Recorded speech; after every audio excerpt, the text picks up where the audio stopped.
Hello, everybody. Welcome to the Monday Sound Stream. We've got not that much news, but there's some exciting stuff to talk about. Some interesting stuff, some developments, some tantalizing features. I'm going to stop hyping it up and just introduce our panel. So, as always, welcome, everybody, and welcome, Ryan. What's up? So everyone, are we with the Blazar? We are the Blazar. We are with Blazar. I think I screwed that up. Anyways, Jerry, welcome. Yep. I'm still not going to watch Trigger, though. I don't need to. I don't think anybody should, personally speaking. Speaking of things, look at this thumbnail Ryan drew. Isn't it beautiful? Yep, coming this Friday, hopefully. Yeah, this is planned for this Friday. I've got 2 shorts this week that are excerpts from it, but they're not the entire segments of what I excerpted from it. So, if you watch those shorts, you should also watch the full video because they will be different. How far are you into this video? Okay, so status-wise, for those wondering, for this giant video, I'm just gonna wave from the background. I've been laying it out, like, timeline-wise. I've been laying it out since like Thursday. And I've recorded one whole segment for narration, so I still got like a ton of work to do, but it's coming. It's coming. But it's one of those things where it's like, is that gonna be possible for that to be early viewed by members, or possibly no? I have no idea when members will get to see it before it goes live, because as soon as it's done, members are gonna get to see it. It may be like members get to see it and it goes live like 3 hours later. I have no idea how close to the wire. It's got to happen. It's got to happen this Saturday. It's got to, or this Friday. I mean, it's got to be this Friday. I cannot let this video slip into another week because it's just got to get out of the way. I got Transformers and G.I. Joe to do. Hello, Master Ben. Marvel 2023 rundown. My wallet is legally dead. Marvel, please slow down. I have a segment. I have a segment where I just look at the camera and I'm like, please release less product. It's fine. You should call it across the budget first, or it's like that. It's gonna be something like that. I don't remember if I put down the fancy title. I usually come up with those like last minute, to be honest. But you should. I'll come up with something because it was just too expensive. You should do like a moment where Santa 2099 warns you about the Hasbro canon event of you breaking your wallet. I would do that if the video already wasn't like an hour long. I have no idea what the final length will be. I've just been laying it out and we're already at like an hour. I just want the video to begin how Miguel is introduced in Across, where just him staring gloomily at the camera. That'd be great. If I didn't already have the intro done. The intro's edited. It's locked. It's done. I might, if I have time, I'll do something fancy. There's a lot of great ideas. It's just 183 figures. 183. Was it Miguel in Cross? Miguel is looking at the photo of him in the alternate universe daughter. So it should be, instead of that, it's just you looking at all the Marvel Legends to see with that gloomy face. I could end up doing that. JoJo Star, that's a very real possibility. Imagine the video ends up longer than the Marvel's entire runtime. It's a possibility if I'm not like succinct enough. The No Way Home segment is like 5.5 minutes alone. So like it's a lot. Your wallet will cry, Uncle Ben. Thanks, I'll be here all night. Thank you, Paul Trex. Thank you, welcome, Master Ben, as for Jason, JoJo Star, Kaiji 1954, Totoya Tacoma, LPH, Jamie's World, Spin Dash, Paltrex, Alex Ashbourne, and Mr. Suzuki. Master Ben says, what do you think the Echo Wave will look like? What I wish is like, here's Echo, her whole family, and the Build-A-Figure Kingpin. What we're probably going to get is an Echo in a wave with other Disney Plus figures. That's gotta be the case. Also, love Mr. Suzuki. Also, is you looking at the photo of Wolverine looking at the Marvel Legends? That would be good too. Yeah. I need to figure out like what to do. Because like it's I also like I ended up I gotta look at the numbers real quick. Sometimes you don't realize how many things you bought until you look at an entire year's worth in video.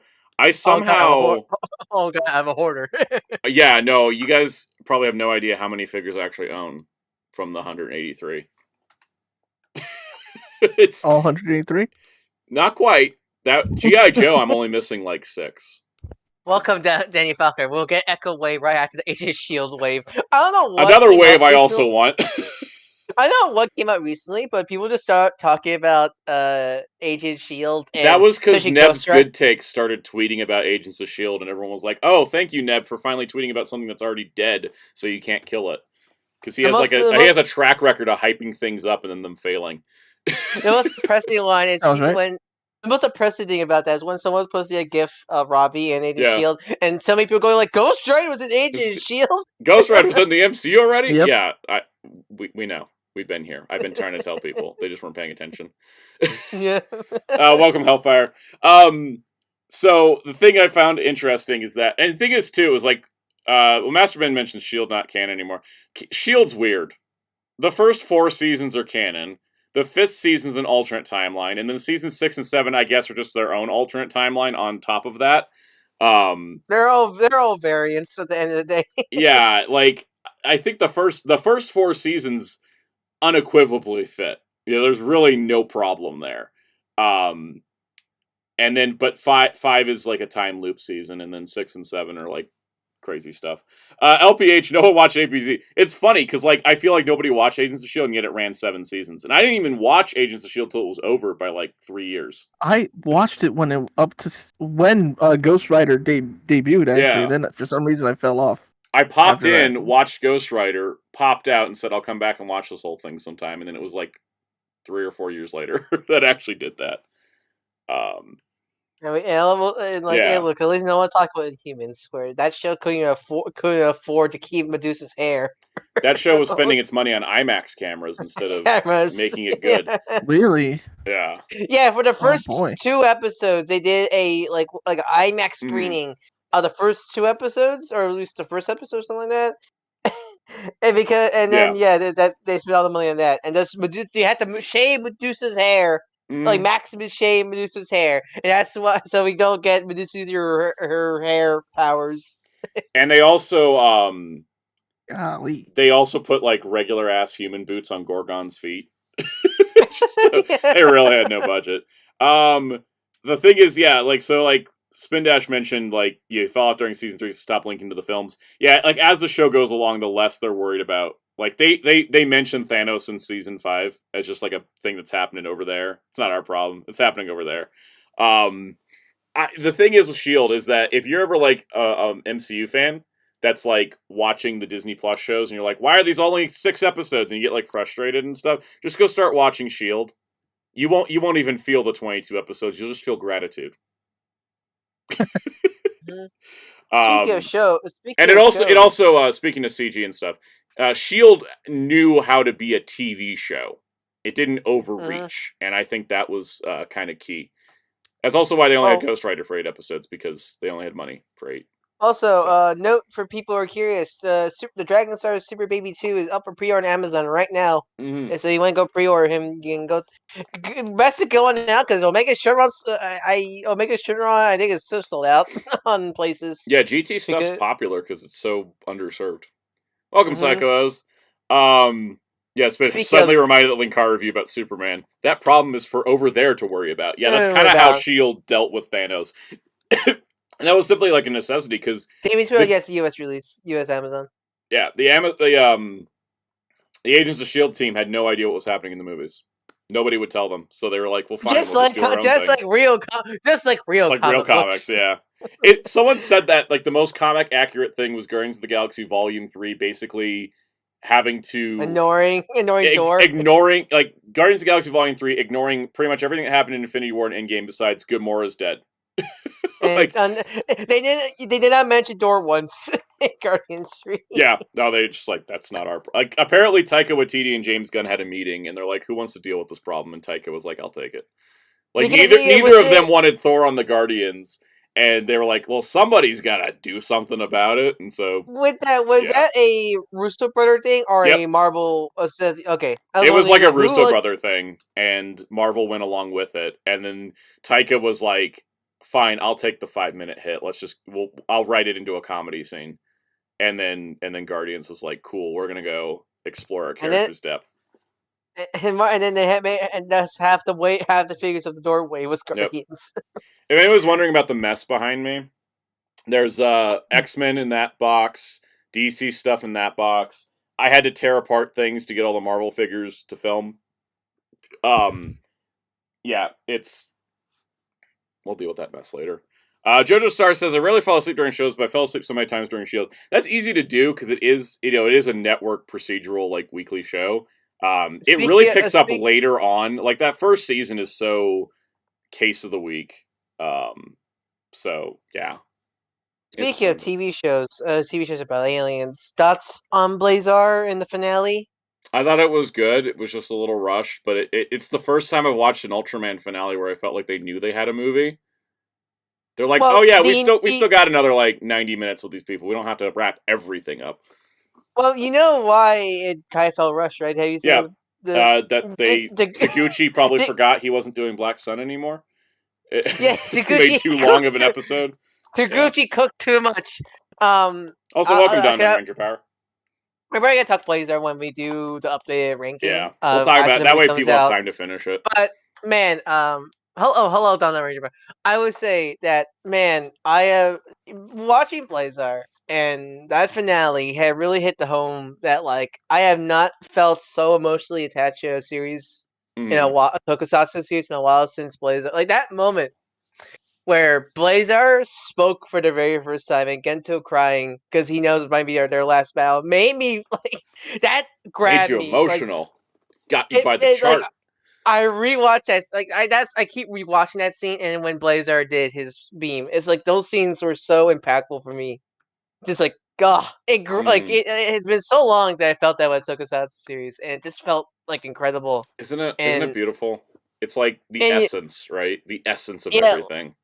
And I kind of love the fact that Taguchi filmed so much for the episode because it really did show that Blazar was a very directive-driven series, and again, they didn't let Bandai into the room until they already started filming, and that I think was the biggest power move.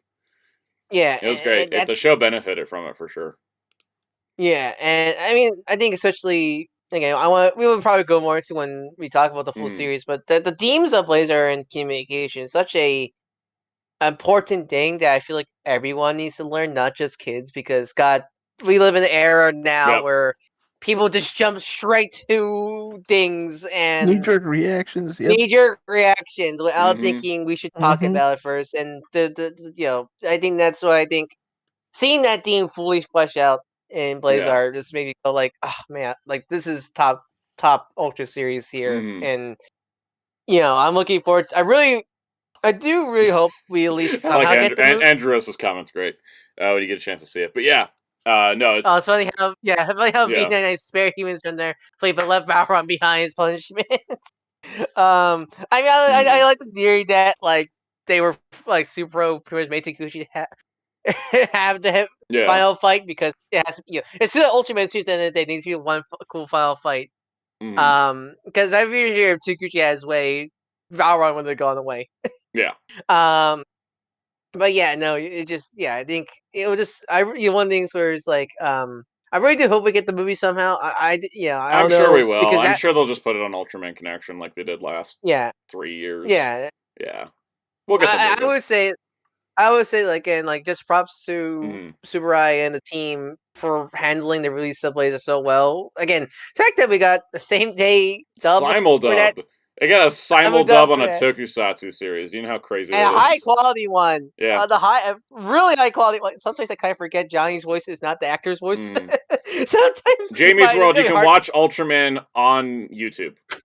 For free. There's a whole channel. There's a whole YouTube Super Riot channel. Yeah. Yep. Looking at other certain Toku producers. Mm-hmm. It's gonna be hard to go back to Drive. It's gonna be hard to go back to Drive now because I cannot unsee Captain Gento now. Yeah. Wait, because God, like Heart is such a different character. Mm. It's one of the things where it's like that. I cannot get that out of my head now. Mr. It's Tanuki, it has been a while since they did something on Ultraman Connection. There's an interview sitting on my hard drive that hasn't been edited yet with Sean Nichols that me and Wheels did, and we kind of talked to him about like, oh yeah, it's been a while. He said that like the main reason they did like the whole like stage show thing was because they couldn't do stage shows in Japan due to COVID. So now that they can again, they're not putting as much into the Ultraman Connection lives, and they're only doing them for certain events. Like they did one for Blazar's premiere, and like they'll do them less frequently because they don't have they have their stage shows in Japan. So that's kind of how it goes. Hey, at least they released some sub on the channel. Yeah, which is really nice. I am curious moving forward because of course we have Arc, but do you think because I know we're getting new gen Star season 2, but do you think they're gonna dub Trigger like how they did dub Zet before Blazar came out? Do you think this could be another? I don't know. I mean, I don't know if they're gonna do another because Zet was popular. Like the Trigger, Welcome Room the Without a Zet, Window. Yeah, because the Zet and Blazar dub, by the looks of it, did very well. I mean, it's hard to tell for at least the Blazar dub because that's a it's so weird. I think Super is the only one that knows how to do the whole audio switching thing versus any other company. It's a feature you can do. It's just only they only know how to do it. Yeah, but I've seen nothing but love for the Blazar dub, and so like it shows that the dubs are successful. Yeah. So I won't be surprised they go ahead and dub Trigger. Well, in between, like the two episode release, like before Arc comes out, kind of thing. Because I won't be surprised whenever Mill Creek ever make that deal again, that second deal with Supro again. That's gonna be Zet and Blazer are definitely gonna be multilingual. Like they're gonna have their dubs with them as just as a language option. Definitely. So I won't be surprised that they dub Trigger, and I know people say Trigger's reception, but I don't think they care about the reception part. They really don't. they don't care because they don't care. They just want the show out there, also, so people can see. Trigger may have not been popular, but boy, did it sell some merch. Yeah, it did well financially. So, and plus, at least Trigger got redeemed in Decker at the very least. Jojo Star says, "What if season 3 greenlit? Not only is it greenlit, it's coming very soon. They already put out a 3-minute preview clip, and they just put out 4 screenshots today, which is officially more marketing than X-Men '97 got. So it's coming like this year, like that. What if season 3 is happening? That shot with I think Sam and Monica and their mech. I'm interested. Let's see. Thomas says, just got an interest that Red Turbo is going to be a PMC. Yeah, that's kind of a crazy one. Because, like, nobody in America's watched Turbo Ranger. Jamie World, look, live action dubs would never be just synced. for you. Live action dub would never be synced with the lips because that's literally impossible for live action because but like the quality of the dub is important. Like it's the reason why the Ultraman dubs are more are the current like the Ultratron Conscious Sound dubs are well received because they're actually well acted. The problem with since I watched the William Winker dubs recently for what they dub, they're very stilted. The problem with a lot and the in-house dubs for the Galaxy fights are kind of the same way. Yeah, they're very stilted. I don't know. They're trying to. I'm not sure what the direction was for those productions, but like they're very stilted, and like I'm not sure they're trying to time with the Japanese audio or whatever. Versus the Conscious Sound Ultratron dubs, where they felt natural. Like literally, I did not feel that. I didn't feel that at all with the Ultratron dubs at all. They were dubbed by an anime company, which helps. But like even compared to like the Shin Godzilla dub, for example, Shin Godzilla has too much dialogue. To be honest, like I think that's the problem with that dub. Is that dub just feels like everybody's talking a mile a minute because there's so much dialogue, and that thing is rough. That movie's got too much talking. So. Yeah, but like the Ultraman, the Conscious Sound Ultraman dubs, it felt natural. It really felt like again like when I hear Johnny's voice out of Gento's It does help that the show has shorter dialogue lines. Yeah, but like I didn't felt weird at all. It's just Mhm. so natural. Like the way how they direct the voice actors in the newer dubs felt natural. I didn't feel out of place at all. And also, I do like people. I think when Blazar talked in the final episode, I think they Vin Diesel it, where I think it was Blazar suit actor speaking English in that one scene, which is really cool. Yeah. Okay, real quick. X-Men 97, we don't have a date for at all. It's just supposed to be 2024. The prequel comic starts in April, so it's somewhere between April and June when the prequel comic ends, I'd imagine. Did that get delayed? I imagine. I mean, it was X-Men 97 was supposed to be 2023, and then they just delayed it to 2024. I'm guessing it's going to be like April, I think, or May. It's going to be probably after Bad Batch. We'll talk about Bad Batch in a bit. Yeah, Psycho's exactly my point. Says people say Turbo Ranger is bad, but haven't watched it. Now people are going to watch it and like it more than they would because Red Turbo's going to PMC. That seems to happen with the fandom. I mean, didn't everybody try to curse Car? Was it Car Ranger? Was it no? Oh, was it Car Ranger or O Ranger? Was it the whole people thought Car Ranger saved Sensei because that or something like that, and that's actually not true. O Ranger's toy sales did. Yeah, because it's one of the things where people thought O Ranger tried to kill Sentai, almost kill Sentai. And that's not true at all. Masterben 95 says, so when do we get Shin Go Ranger? Jamie's World says, when do we get Shin Super Sentai? It's called the High School Heroes.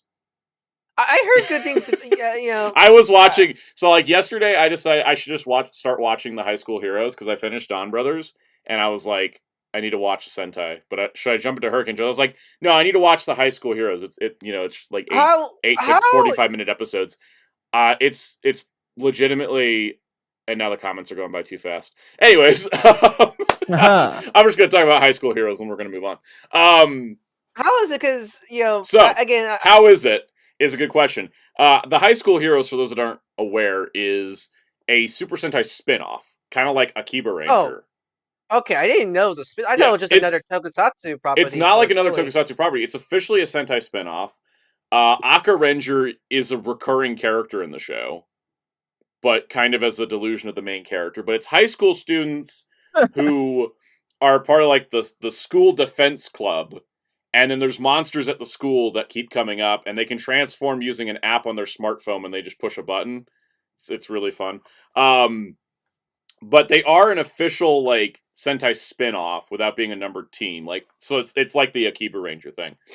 But what it does is it's really funny because the lead guy is oh, we got to do everything like Go Ranger, and it's this really fun thing of he's trying to match personality types to the Go Rangers and everything.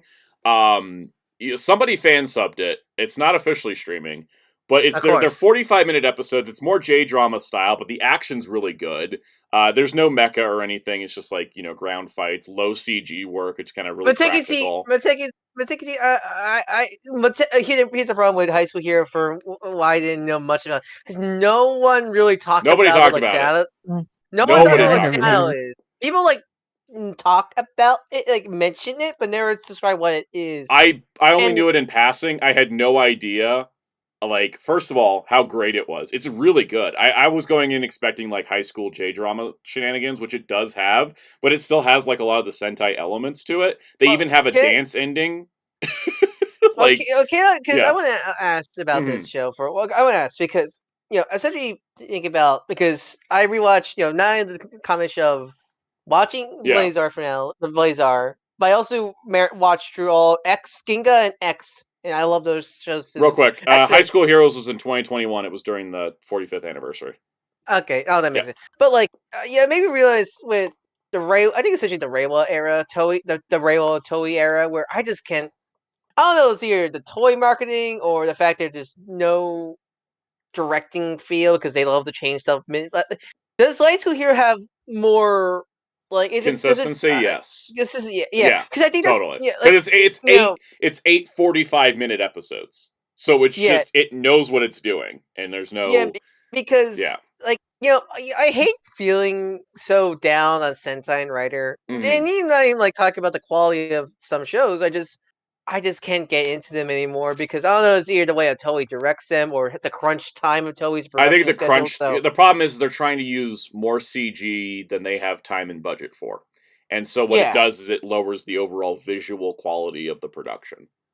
yeah, So, I think that's always what holds me back from getting like because mhm. I like King Odra episodes I've seen, okay, first two, but like there's nothing motivating me to check out the rest. You know, I hear good things about it, but Dawn like Brothers, I it, gotta say, was much better watching it all in one go than watching it weekly. I think weekly it would have frustrated the crap out of me. that was Yeah. me because I watched that week. I gave it a chance. I gave it Mhm. 10 episodes, and I did not enjoy my time watching that. That like I I hate saying it because I know Yeah. a lot of people love that series, but That show's got problems, but like watching it condensed really helped, and I find that to yeah. be the case.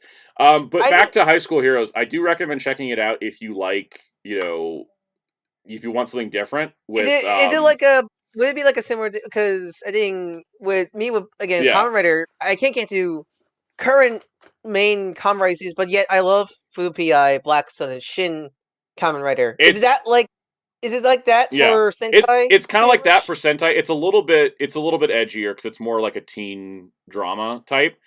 Um, and I think it's definitely a little bit edgier, but it's not like super adult mature like Black Sun style. Like it's still fun and it's got like its Is it light like is moments. it? I assume it's similar to Futa Pi because I'm gonna be honest. Futa Yeah, Pi, if Futa Pi, to be honest, if Kamen Rider was always an anime, that it would be like Futa Pi with more fan service stuff. To be honest, it yeah. literally is. To be It's honest, kind of like yeah, it's kind of like Futo Pi in tone if you ignore like the fan service and the violence because like High School Heroes gets a little bit bloodier at times, but not too much. I think the one thing I will say too is but Teki the T, main cast, the main six are are all part of this J-pop boy band called Bishonen. And so it's funny because they had to cast the main six. This is a mild spoiler for the show too. So what they ended up doing was that they wanted to make sure the team wasn't all like six dudes. So they made Pink a trans girl who isn't out to her family, and they uh, like collaborated with like LGBTQ writers to make sure they did it correctly, and it's like an all right, arc that in the all right. show. All right, that show. All right, that just. All right, that already just convinced me to watch the show because the No, that was fact the that part that blew my mind. I was like, how did nobody talk about this? This is kind of a big deal. I mean, the Um, fact is, it and kind of makes me it's sad. not like with Rita and King Oger where they like only use gender neutral pronouns, but they never like go like, oh yeah, Rita's non-binary, like straight up. Like Well, for High School Heroes, it's like it is a plot line. It's kind of that kind of amazing. that Yeah. frustrates me because with I'm not sure that frustrates me because it feels like Toei only allowed that because it was aimed at more older audience. And I feel like the Hmm. reason why because I feel like Rita would totally just be a non-binary character if it wasn't If like. if it was for the fact that yeah, it's not like because they kind of keep the kid show like because Sentai is like aimed at like 4-year-olds. Like I gotta remember all that. But still, like I mean, I'm Yeah. frustrated because there's nothing. Even that's the case. I feel there's no excuse because there's no problem having a trans or not like Hmm. trans character in show made for 4-year-olds. But like still, and But they don't honestly, commit to it in the same way yeah. that they do in High School Heroes, where it's like Well, part of I the don't think you. character's storyline. Yeah. Yeah. Well, I So don't think with I don't think you do need to make. I don't think for Rita for King Oja. I don't think you need to make a whole deal about her being non-binary. Just make her non-binary and that's it. Just be yeah. the same character and everything. I think because the Now thing is they talked about how like they wrote the character and they had an open casting and all that, and I was like that's I think Rita's a good first step. It's just yeah they don't quite commit to it in King Oger the way that like High School Heroes committed to it with Momohiro. and I was But yeah, I saw I mistake. recommend High School Heroes if you guys like Sentai but want like something a little bit different, something a little bit more narrative driven, and something a little bit more little bit punchier in a lot of ways. I really do. I really did like the show. I still need to watch the last two, but I want to call because I see Maseki T's at yeah. say, "Oh, you have to finish summers, Ryan." And I'm like I want to give it a second chance one day, but like, If you don't think you're gonna enjoy it, don't bother. that's the thing. Yeah. I think the problem with me with Don Burgers is like I did Hmm. not like those 10 episodes I watched, and I don't know if I watching it in bulk will help improve my Yeah. opinion on it because Because if you're trying, because I'll give you, I'll say this, like, and I think because we should wrap up, we've done a half hour just chatting, but I have tried to watch Ghost Sager 3 times, and I always end up stopping at the same point. I just don't like it. It's not like I don't like the characters, but I think it's more of like I like Sentai about the teamwork. Inoue hectic writing is just not it. Like, I don't think it works with Sentai. Let me say this while saying like I enjoyed Dawn Brothers, and I think it's like an A-ranked Sentai. They're the worst Sentai team in history. They are. I love Dawn Brothers, but they are the worst Sentai. They are the worst. They're all horrible people. They are. They're all mentally ill, horrible people. I know. I think that's what bothers. I think that's what bothers me with Dawn Brothers. Because at least with Jetman, like 3 of them were horrible people, and 2 of them were nice, right? And here's the thing, brother. Here's the thing: is Ultraman X is worse because it's a dark series, but it still has the very core values of Ultraman in it. The hope. Yeah. Watching that. The core values of Sentai are only in Dawn Brothers' final episode when they complete their character arc. And so if it doesn't work for you, it doesn't work for you, right? Like that's just how it is. Yeah. Because watching the Nexus episode of X really reminded me how amazing Nexus is, and like in such like that's bothers me with Dawn Brothers is if they have at least the spirit of working together to fight like a common force like Sentai Zeme is throughout the whole show, while still being its own thing. I think I'll enjoy it more, but the fact that it doesn't do that into the final episode bothers me a lot because that's not why I watched. I kind of think that like that may be also why King Odra doesn't gel with you either, because the 6 kings only work together because they have to. Yeah, they're not really a team. They're more of a they're literally an alliance, right? And I think that's I think with King Odra I don't mind that less because that sounds like most of the King Odra people are good people. Well, yeah, I think with King Odra I don't mind that. That's the premise of that. Like it's the idea of the nations coming together to fight evil. Like they don't need to be buddies all the time, but it's like a nice, interesting idea. Like again, it's like a very Fire Emblem kind of story idea. And as we'll talk about later on, the next Sentai might be Persona. Anyways, we'll get there. But yeah, no. But it's like it's very similar why I can't get into Modern Kamen Rider because I feel like the themes of Kamen Rider is no longer there. But I think that's why I like. Geats is great. Geats was great. But the themes of Kamen Rider haven't existed in Kamen Rider since I don't know, Wizard. Yeah, I think that's why I like Fuyo PI, Black Sun, and Shin Kamen Rider because they're all throwbacks. The themes of Kamen Rider. Because I think the thing is with Kamen Rider theme wise, I feel like nowadays it's just sell toys.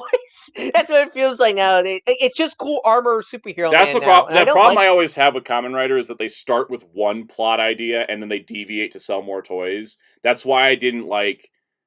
Build is missing the core themes of Kamen Rider completely. I could go on a tangent about this. I actually hate Build. It's like one of my least favorite Rider shows of all time. Build maybe Showa inspired, but it lost its. In the beginning, it had the core themes of Rider of like people fighting for their ideals. But it just became like complete mush in the middle, and then the ending like arc. As soon as they introduce El Volto, he's just Majin Buu. He's an unbeatable villain who they have to fight every week because the toy sponsor says they have to fight him, and there is no way for them to beat him. So what is the point of every episode between El Volto's introduction and the finale? You want to talk about a character that got really badly done in Build? Yeah. Poor Rogue. All of his character development happens off screen in a Blu-ray side special. And he becomes, and he became this cool, like, very serious political man to funny shirt man at the very end of the show.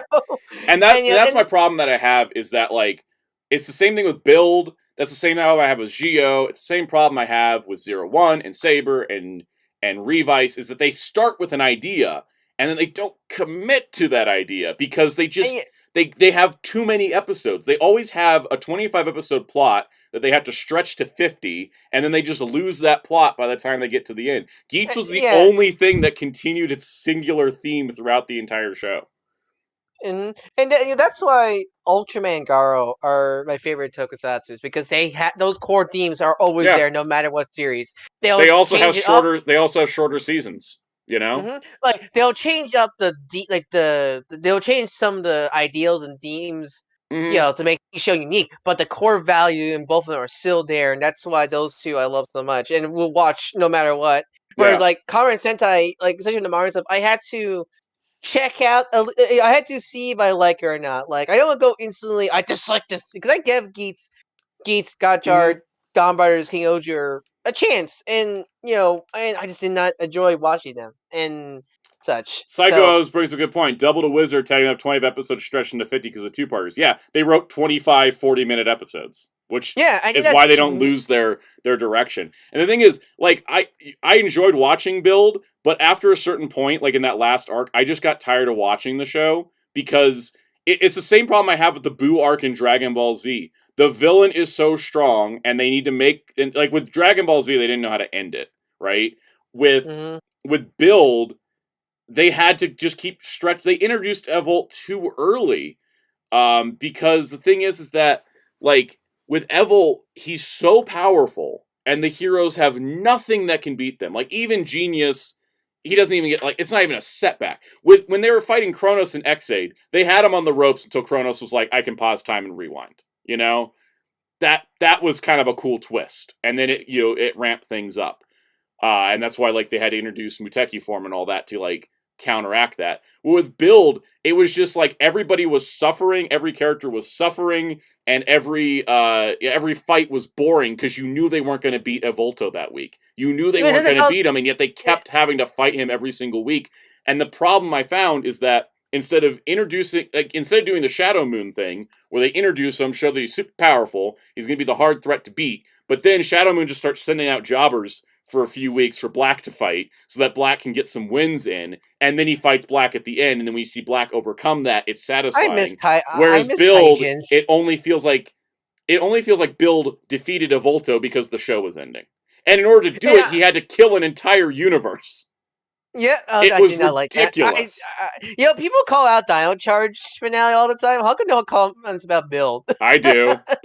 And then people get mad at me about it.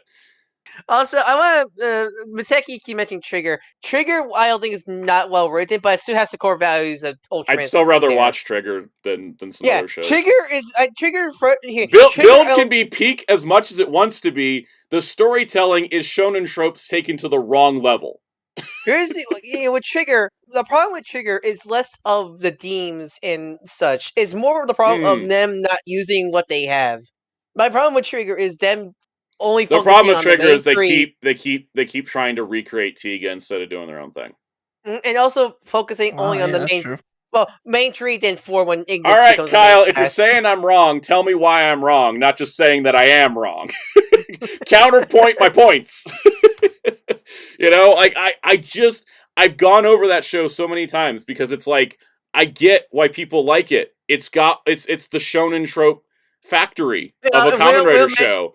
And like, in the chat. But it's the same reason I don't like Bleach, okay? Like, Bleach and Build have the same problems for me. It's like... Will mentions, Evil goes through 6 forms. 6 forms. Yes. And that is shonen right there. And the thing is, like, always like, he's so overly powered, and it's like, he's charming, and that's his only appeal. Yeah, and then Psycho's another good point. The freaking post-series movies were a complete disaster because the Cross Z movie, like, everybody's free of their trauma because the world's been reset. Everybody's free of their trauma, and then the first thing that happens in the Cross Z movie, Build's like, yeah, everybody get your memories back. You get all your trauma flooding in on you at once, just so we can reset this like that ending never happened. And that's the worst thing to do with a post-series movie, is just pretend like the ending didn't happen. Oh, yeah, Fire Free. Trigger was only focused on the main tree and not Guts because Guts wasn't playing. Yeah. Yep. Yeah, Evolt, Hellfire, good point. Evolt should have been like the last 5 episodes. The problem is she just lasted so long, so it just stopped being... like, the finale's unbelievable that it took... And it takes destroying an entire universe to beat him. Psycho's mentions. Evil's still alive then. Yes, they gave Evolt a redemption arc after all that. All people, the man that killed how many galaxies or planets? It's like Frieza didn't even get a redemption arc. They just worked with Frieza. Yeah. Yeah, Will brings a good point. I like Bleach more because at least Kubo is like, Aizen's a horrible person, deserves nothing. Evolt got an ending where he got to move on. Yeah, exactly. He got a redemption arc, he got brought back to life, and then it's like then none of that happened. So, yeah. That's my problem with yeah, no, Kyle's like, don't, okay, good. Kyle says, you're good, Soundout, don't mind me. Build is my favorite Rider season, and what got me to Rider, so large bias. Totally get that. Because, like, I will go up to bat for some shows. Like, people will be like, this is why it sucks. And I'm like, but this is why it's good. Like, don't, get me on a 80s Sentai tangent, and I'll be like, yep, y'all make good points, but this is still why it's better. Like, people can poke holes in Live Man all day, and I'll still be my favorite show. Because I just love the characters, Oh, and there's certain shows where I just think some of the hate's kind of overblown, like Rube. Yeah, Rube is way overhated. I rewatched that show recently. That show's good. It's just not good if you're like starting Ultraman with it. I think the problem with Rube came after Gene. Welcome, Vintage Weeb. I think the problem with Rube is it suffers follow-up itis, where it has to follow a show that a lot of people were like, and then follow up Gene. Rube is just like a little side thing, It's just a little side show, and it doesn't have to live up to anything. And maybe the reason why you like Decker a lot because it's done by the same director. Director of Rube work on Decker. Yeah, Master Ben's reminding me of last part of Hibiki. Oh, that's another tangent I don't want to go on. I hate that. Hibiki got canceled at episode 29. It's a shame they never finished the show. If people thought Bandai, if people thought Bandai anything with Trigger was bad, Axel Ranger loves Rube. Mr. Tanuki, good point. Rube has good characters, but the transformation scene kills the pacing of every episode. 100%. Yeah, but I don't count that as part of the show's quality. Yeah, it's not the show's quality. It's just when I was watching it with my mom, we started fast forwarding those things. It was just it was too much. All right. You know what? News time. I'm moving us on. It's been 42 minutes. I would have kept us at a half hour, but then we got on a build tangent. I'm so sorry. I was saying one last thing. Aizen's a better evil. It kind of is, yeah. Let's see. Where are we? What's worse, Rube Henshin or Tri-Evos? Rube Henshin, because the Tri-Evos look nice. All right, we're moving on. It's move on time. We got spicy hot takes today. I wasn't expecting that, but that was kind of fun. I don't usually cut loose like that. Oh my gosh. All right. Yeah, I will talk forever. Soon time for cartoons. Warner Archives February releases include a Western series that even my mom hasn't seen, Colt 45. I like this your like reference. Does my mom know about it? My mom has watched a lot of Western shows. She's like, you don't watch too many Western shows. I'm like, I probably should. And then I made the joke of like, she's like, oh yeah, like Bonanza's really great. I'm like, Mom, I don't want to start Western One Piece when I haven't even finished the manga yet. It's like 900 episodes or something. It's a long show. Yeah. Ichiro Oda's previous manga got anime adaptations. We will talk about that in a minute. Okay. The big news, though, is coming in February is Hanna-Barbera's as a stream for Jason, maybe we should have a stream where we discuss hot takes. That sounds like fun. It's just a whole hot take stream. Isn't that just a tier list? Usually just a tier list. But anyways, Hanna-Barbera's Superstars 10 is coming out as a box set as well as singles for The Good and the Bad and the Huckleberry Hound, The Jetsons Meet the Flintstones, Rockin' with Judy Jetson, Scooby-Doo and the Ghoul School, Scooby-Doo and the Ruck the Werewolf, Scooby-Doo Meets the Boo Brothers, Top Cat and the Beverly Hill Cats, Yogi and the Invasion of the Space Bears, Yogi Bear and the Magical Flight of the Spruce Goose, and Yogi's Great Escape. So this is the first time a lot of these things are getting a Blu-ray. Yes. Bunch of these had DVDs, but... Chat, can you correct me or wrong? How much of the Scooby-Doo films got Blu-rays pre, like, the 2010s? Because... I want to say only, like, Cyber Chase got a Blu-ray. But didn't any of the 90s films get I don't think so. Release? I think they've only been DVD. I mean, the current movies only get DVD. Wait, really? Because I thought I knew some Scooby-Doo and Crypto 2 is only DVD. Only DVD? Yeah. Scooby-Doo and Courage is only DVD. Scooby-Doo and Brave and the Bold is only DVD, and that makes me sad. People don't have Blu-ray players. It's 2007. Cyber Chase was a BDR, even. A BDR? Oh, God. It's because they think of Scooby-Doo as a kids-only franchise. it did The kind of only frustrate Scooby me. Blu-rays I only know have of, DVD players. yeah, kids only have DVD players, right? They don't have video game consoles. The only Scooby-Doo Blu-rays I know of is the original series and the new Scooby movies minus the Addams Family episodes and the movie in the live action movies. the live At action least movies. the James Gunn's ones at least. Yeah. Dustin That's Semio so says that Boo Brothers is his favorite Scooby-Doo movie of the three. that's I so love Boo Brothers. that's so weird and I knowing love Ghoul Scooby-Doo. School. I remember Ghoul School. Ghoul School Oh was yeah, my Ghoul School I favorite. remember too. Was that the one where Shaggy became werewolf?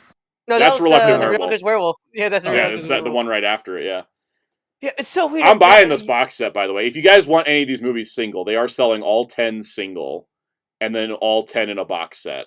So you It's have so options. weird knowing Scooby doesn't have that much Blu-ray. It's so you No. think it's one of the things where it's like, so weird. and I just think it's like it's like the DC they just release DVD and Blu-ray and you just pick. I didn't know it was only DVD for Yeah. Scooby. That's so weird. Yeah, that's a good point. Spin Dash says Weirdest Cartoon Network always replayed the 3 Scooby movies from the set, but none of the others. Yeah, I don't think I've ever seen any of these other movies. Well, because it's Scooby-Doo, that's your answer. Yeah.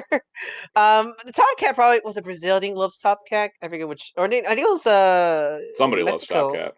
I think it was because I Somewhere in think it was South America. I think it's Mexico, Yeah. South America, Mexico. Really loves Top Cat. I know there's a Oh, yeah, 3D so it is movie. North America. Right. Mm-hmm. Soundout should tier list every Scooby-Doo movie. Guys, I've seen like 5. I love Scooby-Doo, but I haven't seen nearly like enough of a franchise. Where will you rank the James Gunn films? I don't know. They're probably like my favorite Scooby-Doo movies because I've seen them the most, and I think they're clever, and I watch them every year. But do you like them over the Guardian movies for James Gunn films? Depends on which. I would take both Scooby-Doo movies over the first Guardians movie. But Yeah, I would that's pretty take fair, I would take Guardians 2 and 3 over both Scooby-Doo movies. So if we're ranking James Gunn movies I've seen, it's Guardians 3, Guardians 2, Scooby-Doo, Scooby-Doo 2, Guardians 1, The Suicide Squad. Yep. There you go. My dad was excited about this, though, because he loves the Hanna-Barbera stuff. We've got all the Hanna-Barbera shows on Blu-ray that they've done, so it's just kind of like a, when does this go up for pre-order? Maybe we do some dealings. We could get Ultraman Adventure Begins on Blu-ray Maybe. here. I feel I feel like it's possible. Yes, Hellfire. James Gunn wrote the first 2 live-action Scooby-Doo movies. Yep, and he had to be toned back a lot. At least the first film. I'm not sure yeah. about the second film. The first film, yeah, he had to be toned back. The second film, he knew where his limits were. Okay, Paramount is going to be re-releasing King Kong 1976 on 4K and Blu-ray in Steelbook. Oh, and is that the Jeff Bridges one? Yeah. So this is the Jeff Bridges, Jessica Lange, Charles Grodin one. Shout Factory did a release a while back. That was a 2-disc Blu-ray that included the TV cut and a ton of bonus features. No word what of that might be on this, but I'll probably end up picking this up, but also having to keep my Shout release and just like put them next to each other, like I do my Bill and Ted's. Is King Kong public domain yet or not yet? Yeah, King Kong is public domain. But okay, so that's why if you use the name King Kong, there's like a 50-50 chance Universal's going to sue you. Oh, that's right. That's why some just say Kong or something like that. Yeah, that's why like MonsterVerse just does Kong. Is it the classical Steamboat movies is technically public domain, but you need a specific version of it. Exactly. Like Universal tried to sue Nintendo over Donkey Kong before getting slapped in the court by Nintendo. And also, you always know which one's MonsterVerse Kong because it has the 3 slashes on the chest. There's a lot of that stuff. But yeah, this is great to see. I'm still wondering if Umbrella Entertainment's the only one that's going to be releasing King Kong Lives. Because I probably need to import that at some point. Yeah. Why hasn't King Kong been a Transformer yet? That's a good question. But then I guess the question is, how do you change it from Primal? How do you change it from Optimus Primal? I was thinking about it. Yeah, it's like, is it Primal already? The bad King Kong game was just called Skull Island, I think. It was Kong Rise. I think it was like Skull Island Rise of Kong. Skull Island Rise of Kong, yeah. Queen Kong, you should watch King Kong Lives. Cameron Mater, hey, welcome. Let's see. Spin Dash says, I get this if they do any special features on the Confrontation ride at Universal. That was the film the ride was based on. What's interesting is that there was a documentary produced about that ride, and it's like hard to find, but they did interview everybody on it. What was the name of the Toho King Kong King Kong vs Godzilla sequel with Mechanic Kong? Oh god, it's King Kong no Gyakushu, King Kong's counterattack, but what was the name of the English release? Oh, Cars, King no, Kong King Kong. Escapes. Yeah, has that ever been real? Has that ever been like released recently? Universal put out a Blu-ray of it with the English version only. Fun fact, Hayata's in that movie. Yes, that movie's great. It also has Shinigami Hakase from Kamen Rider in it as the villain. I like Mechanic Kong. Mechanic Kong should be in the MonsterVerse. He should. Yeah, Spin Dash, that's a good point. Yeah, 80s and 90s did a lot of TV specials and theme park rides never got re-released. Like, can I own a Blu-ray of the Muppets at Walt Disney World, please? We need Kermit shooting Nazis in full HD. Thank you. Wait, what was this? Okay, so go look it up on YouTube. It's the Muppets at Walt Disney World. They tour the whole park in the early 90s. So, like, Kermit and Piggy are at the Indiana Jones stunt show. And so Kermit takes the place of Indiana Jones in the stunt show. Oh, right. That's right. So there's, like, clips of him shooting I know Nazis. what you're talking about. Yeah. He's like, I don't condone violence. I don't condone violence. Yep. It's as good as the dog with a gun clip. Yes. It's just as good. It's just good. Kyle brings a good point. Where's the Funtastic World of Hanna-Barbera Blu-ray? Yeah, why don't they put that animation out of like one of these sets? So Justice J4 Jason says there was a British parody of King Kong called Queen Kong, which was made to cash in on the 76 film. Well, how about that? Speaking of monsters, Battle Kaiju Series number 3, Ultraman vs. Gomora, is coming out in May, according to Barnes & Noble. Yay. I mean, okay, these, moving on. I'll say these Battle Kaiju stuff are nice, like compilation. I think if I'm gonna get like someone new to Ultraman, I'm gonna get them one of these sets. Just hand them one that's like, you like this dinosaur? Here. Yeah. Speaking of dinosaurs, the DCEU dies on March 12th when the final release hits physical media. That's Aquaman: The Lost Kingdom. If you remember from my tier list, you say March 12th. March 12th. What is March 12th? That's my late dad's birthday. There you go. And he was a big DC fan, so it's fitting. It was meant to be, right? Yeah, I will say this. There's at least a nice stack of bonus features on this. I'll give them that. Oh yeah, I want to mention because I got the Blue Beetle Blu-ray a few days ago. Those behind the scenes special features, some of my favorite behind the scenes special features I've seen in a superhero movie. Warner Brothers actually knows how to make bonus features. It's so weird. They fail at so many things, but their bonus content's actually good. Also, I wanted to announce to everybody, as of this morning, I have pre-ordered the Aquaman Lost Kingdom Steelbook from Walmart. The saga's got complete. You should do a whole video. Because they finally put the actual release date on there, which allowed me to actually order it. Are you gonna do a whole video of your history with these steelbooks? Yep. We're gonna do a history on the DCEU steelbooks and how I rebought stuff to make it happen. Yep. Mr. Januki says Evil Dead Rise has nothing on disc. You know what also has nothing on disc? Most Disney movies. And then you can find an hour-long bonus feature on Disney Plus. Yep. Okay. Before we get into, I would say I did saw at Walmart. They did have the WandaVision steelbook. I was kind of shocked. It's kind of shocked. I thought those would be online only. Honestly, I thought so too. But yeah, I did see some people post and they found them in Walmart. And they also fresh me going to Walmart seeing nothing but DVDs. They have the Last of Us, the HBO Max, Last of Us show on DVD. Like, only on DVD, yeah. I was only on DVD. Same thing you're saying, Ryan. I went to Target, same thing, and I'm like, hey, Stussy. Wait, why are these? What's with all these DVDs? Where's the Blu-rays? You guys wonder why DVD has 50% of the market? Because stores keep ordering 50% DVD. Why does The Last of Us show is only on DVD? That's like the most baffling one. The thing is, there's at least a Blu-ray in existence for that. Unlike Stargirl Season 3, which is only on DVD and no Blu-ray. Oh my god, that's so frustrating. Yep. It is. Before we talk about Tidal Wave, there's one last Blu-ray news. I had to screen cap this off of Warner Archive's Facebook. It is the Looney Tunes Collector's Choice Volume 3, which will contain 25 shorts, 2 of which have never been released on home video before. This is coming in March 12th as well. So DC dies and Looney Tunes lives. Yeah. This is great. And you can see the whole list here. You probably can't read it because it's probably like compressed. So should I run down all 25 as quick as possible? How much can you read? I have it pulled up in full size here, so I can read it. You ready? All right. Here we go.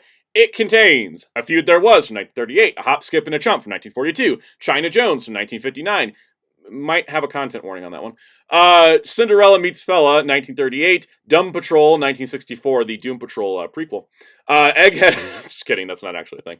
Egghead Rides Again, 1937. Elmer's Pet Rabbit, 1941. Hobo Bobo, 1947. Honeymoon Hotel, 1934. I Only Have Eyes for You, 1937. Mexican Joyride, 1947, also known as My Weekend.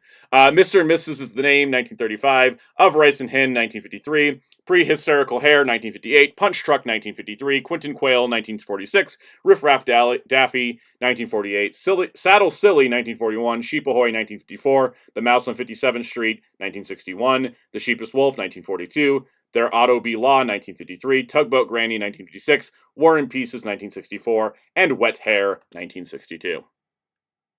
There you go. I think, so, if I remember right, two of those shorts have never been released before from our... Yes.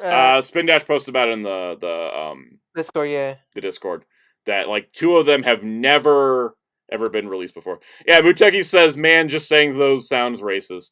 Yeah, some of them probably are. Because they were made in the 30s and 40s. And remember. The thing is, I do appreciate that they still release them. They're just like, here's your content warning.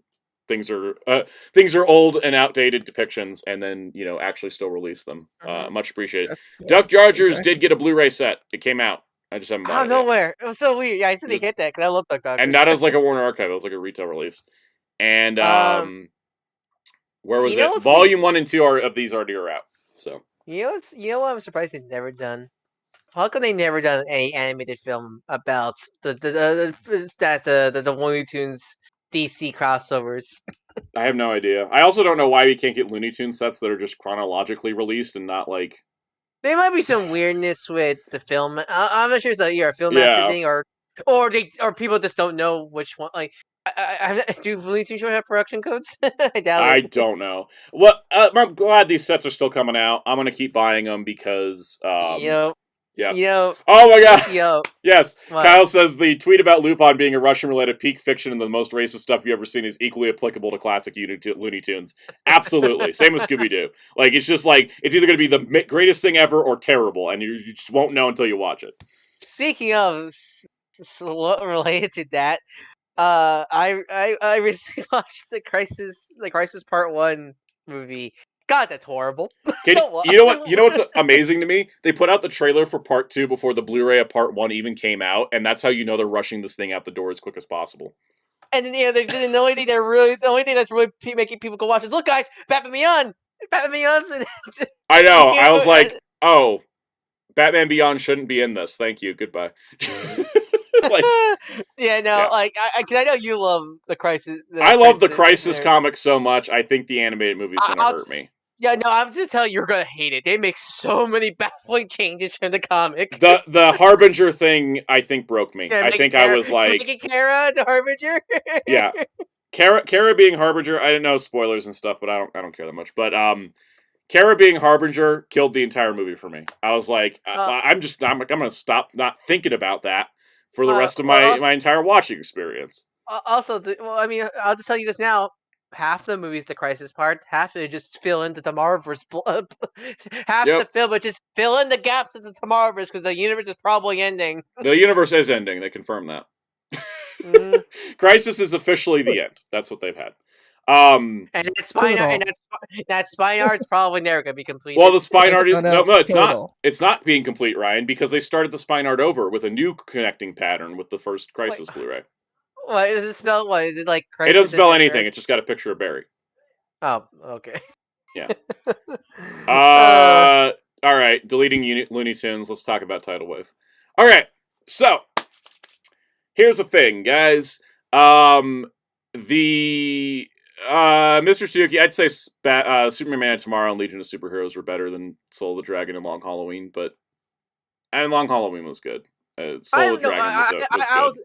Soul of the Dragon was better. That was a unique premise. I like that. I don't want to get on a side tangent because we just need to rank DC movies one of these days. But I will say that I legitimately think Superman Man of Tomorrow is a fantastic film. I legitimately love that film.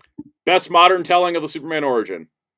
Mm-hmm. It's too bad that nothing could even get close to it in quality. Last thing I was going to say, if you've been watching the Tomorrowverse movies, someone pointed this out on Twitter. They said, I just can't wait till the Anti-Monitor turns out not to be the Anti-Monitor, but some like random Pixar villain twist thing, because they've done that with every movie recently. And I thought about it, and I was like, that's true.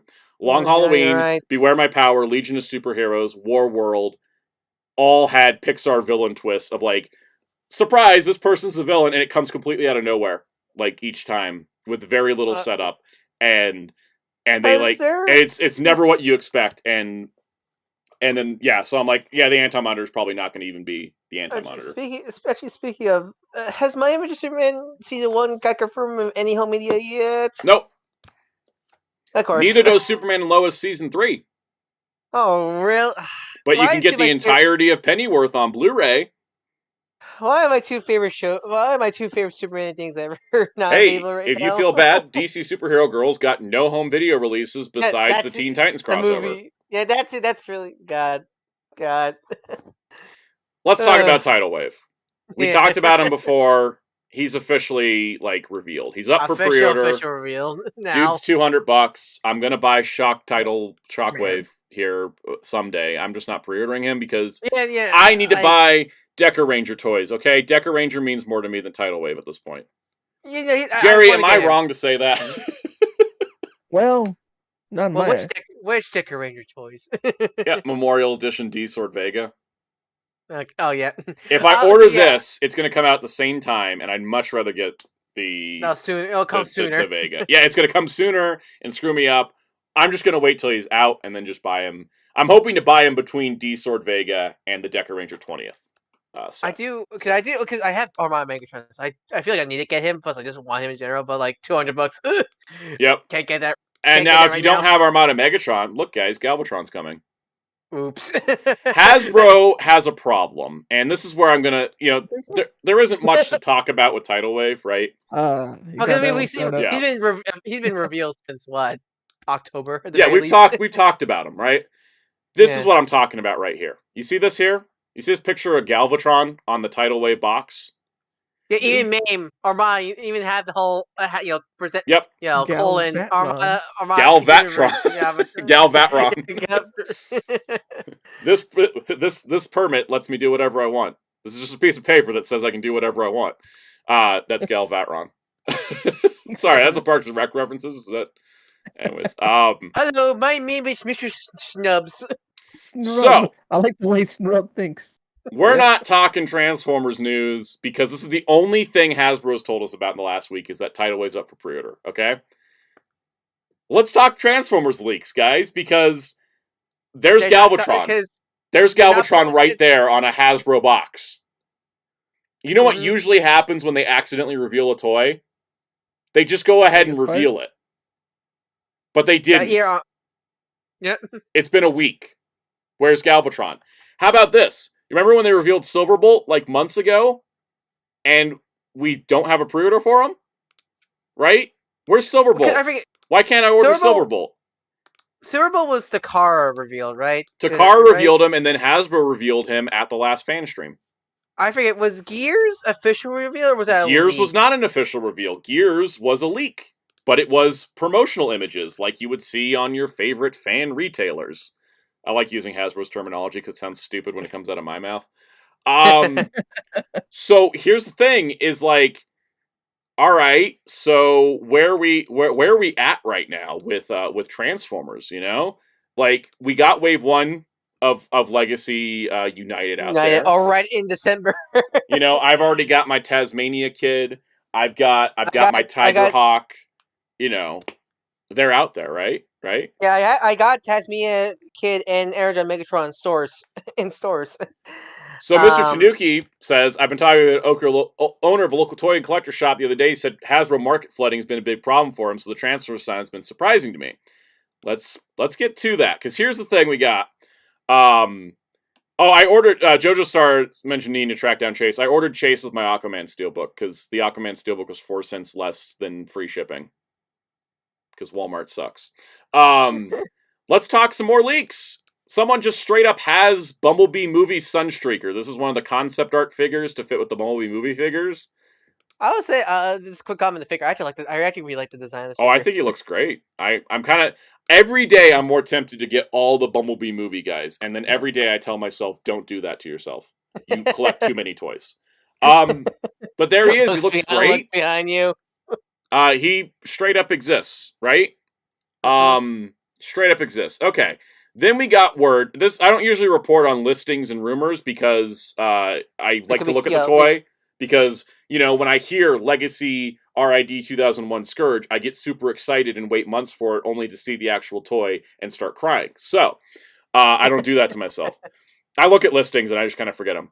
There was a listing for this 5-pack that was going to contain Earth Mode Hound, Jazz, Wheeljack, Sunstreaker, and Trailbreaker. Because apparently Target did cancel Earth Mode Hound for whatever reason. I don't really care about talking about it. This 5-pack, right?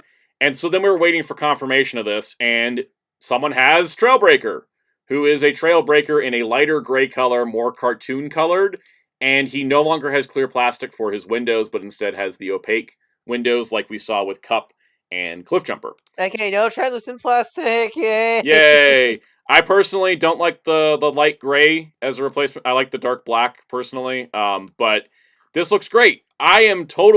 I do not care enough about Hound to buy a whole 5-pack of guys I already have.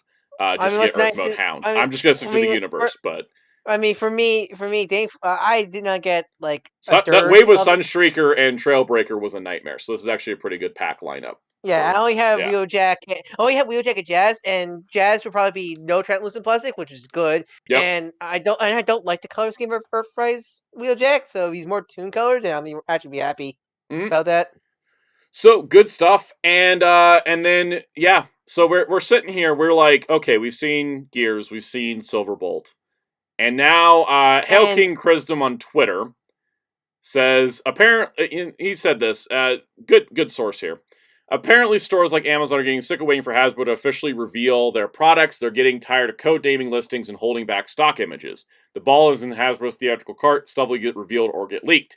And this comes from JT Prime on TFW. And JT Prime is a well-known leaker and in on the information cycle. It says, if they want to beat leaks, they need to do a stream soon. Most of the spring lineup is either in factory dealers' hands or soon to be in port. Stores are getting fed up and just posting images.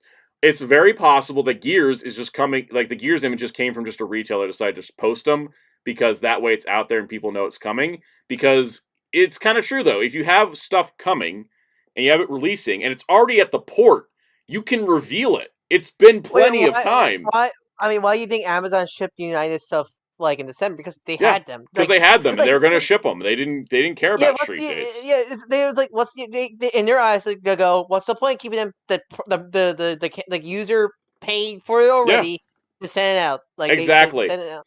What's the point of holding stuff back? Like, and this is the same problem I have with some of Star Wars stuff. It's like you gotta strike a balance. I canceled a Star Wars figure today that I pre-ordered last April because I just don't care now. I cared a year ago. I don't care now, right? Mm-hmm. And then you have Transformers, which I'm like at this point, we're just gonna have to fight for in-stock listings for Wave 2? Like, are we not getting pre-orders for them? Because they're gonna be heading to port soon. Like, if they're not already there. I mean, especially how bad stores, like, let's think about how Transformers has been handled recently in terms of product release. Stores to this day will still have Legacy Wave 1. I'm not talking about Legacy Evolution Wave 1. Yeah. They will still have Legacy Year 1 Wave 1 in stores, alongside Coronation Starscream, which is like 2 years old now, and Slug. Yep. So the question becomes, right, what is Hasbro doing? I mean, aside from the fact firing, 1,200 employees and shutting down one of their offices, why have we not gotten a fan stream? And that, I think, was why when the news came out, and this is unrelated because it's a different team, but I gotta tell you, seeing I realized I clicked to it. I was on a different screen. But anyways, seeing Star Wars fan stream January 23rd at 11 a.m. Eastern was the most frustrating thing. Because I thought, wouldn't Transformers be next if there's stuff at the port? And we also have so many things leaked at this point. We have no leaks for Star Wars outside of listings. There's no physical product leaks. Like, why do we need a Star Wars stream? I don't know. Can I also mention, you know? how bizarre right now Legacy United is in terms of the reveals? Because Wave 1, fine and dandy. We got the reveal of the Commander and Titan already. Yes. That's usually safe for Wave 2, right? Yep. Or Wave 3? Like, because what? So, what? Exactly to the point of where's Wave 2 then? Yeah, because what was it? Thinking back of at least Legacy, because not going back to War for Star, but at least Legacy Wave 2 stream. Mm-hmm. Got the Wave 2 figures that revealed Moto Master as the Commander. I don't think the Metroplex was Wave 3 revealed. I want to say, right? Sure. And that was like, I don't remember. Yeah, I do. I just remember Moto Master No, specific. yeah. I specifically remember Moto Master was Wave 2, and then with with Evolution got kind of messy because I know Armand, because I know Armand, and they are claiming Magmatron and Tidal Wave are July of this year. Yeah, but it's weird because with so Evolution, so Nemesis got revealed around Wave 3 time. I want to say that took a while for Nemesis to get officially revealed. Armand Optimus had the problem being leaked like way in advance, so that it's kind of hard to judge that one. But still, so usually they wait a bit, like not like we know that like wait at least when the first wave is out before they announce the Commander. Like even though we have the packaging and so they're really eager to jump on the Commander and the Titan, right? But then we got Silverbolt Gears, this Studio Sunstreaker, Galvatron, all sitting like we know those are coming. We know this 5-pack's coming. There's physical samples. Like, where are they? Because I'm assuming the idea is Wave 2 is gonna be Gears alongside other 3 deluxes. Silverbolt's the first Voyager because usually there's 2. 2, yeah. And possibly Galvatron's the leader of Wave 2, probably. And Tidal Wave and Magmatron are typically released around Wave 3 time, maybe. Yeah. So it's kind of bizarre. Like I get it because Tidal Wave and Magmatron were on the mural art when Unite got revealed, but so was Nemesis. Yeah, so was Nemesis and Prime. Yeah. Yeah. So why the rush? And then let's talk about another thing that's happening over in the UK, and that was Kapow Toys refusing to stock Tidal Wave.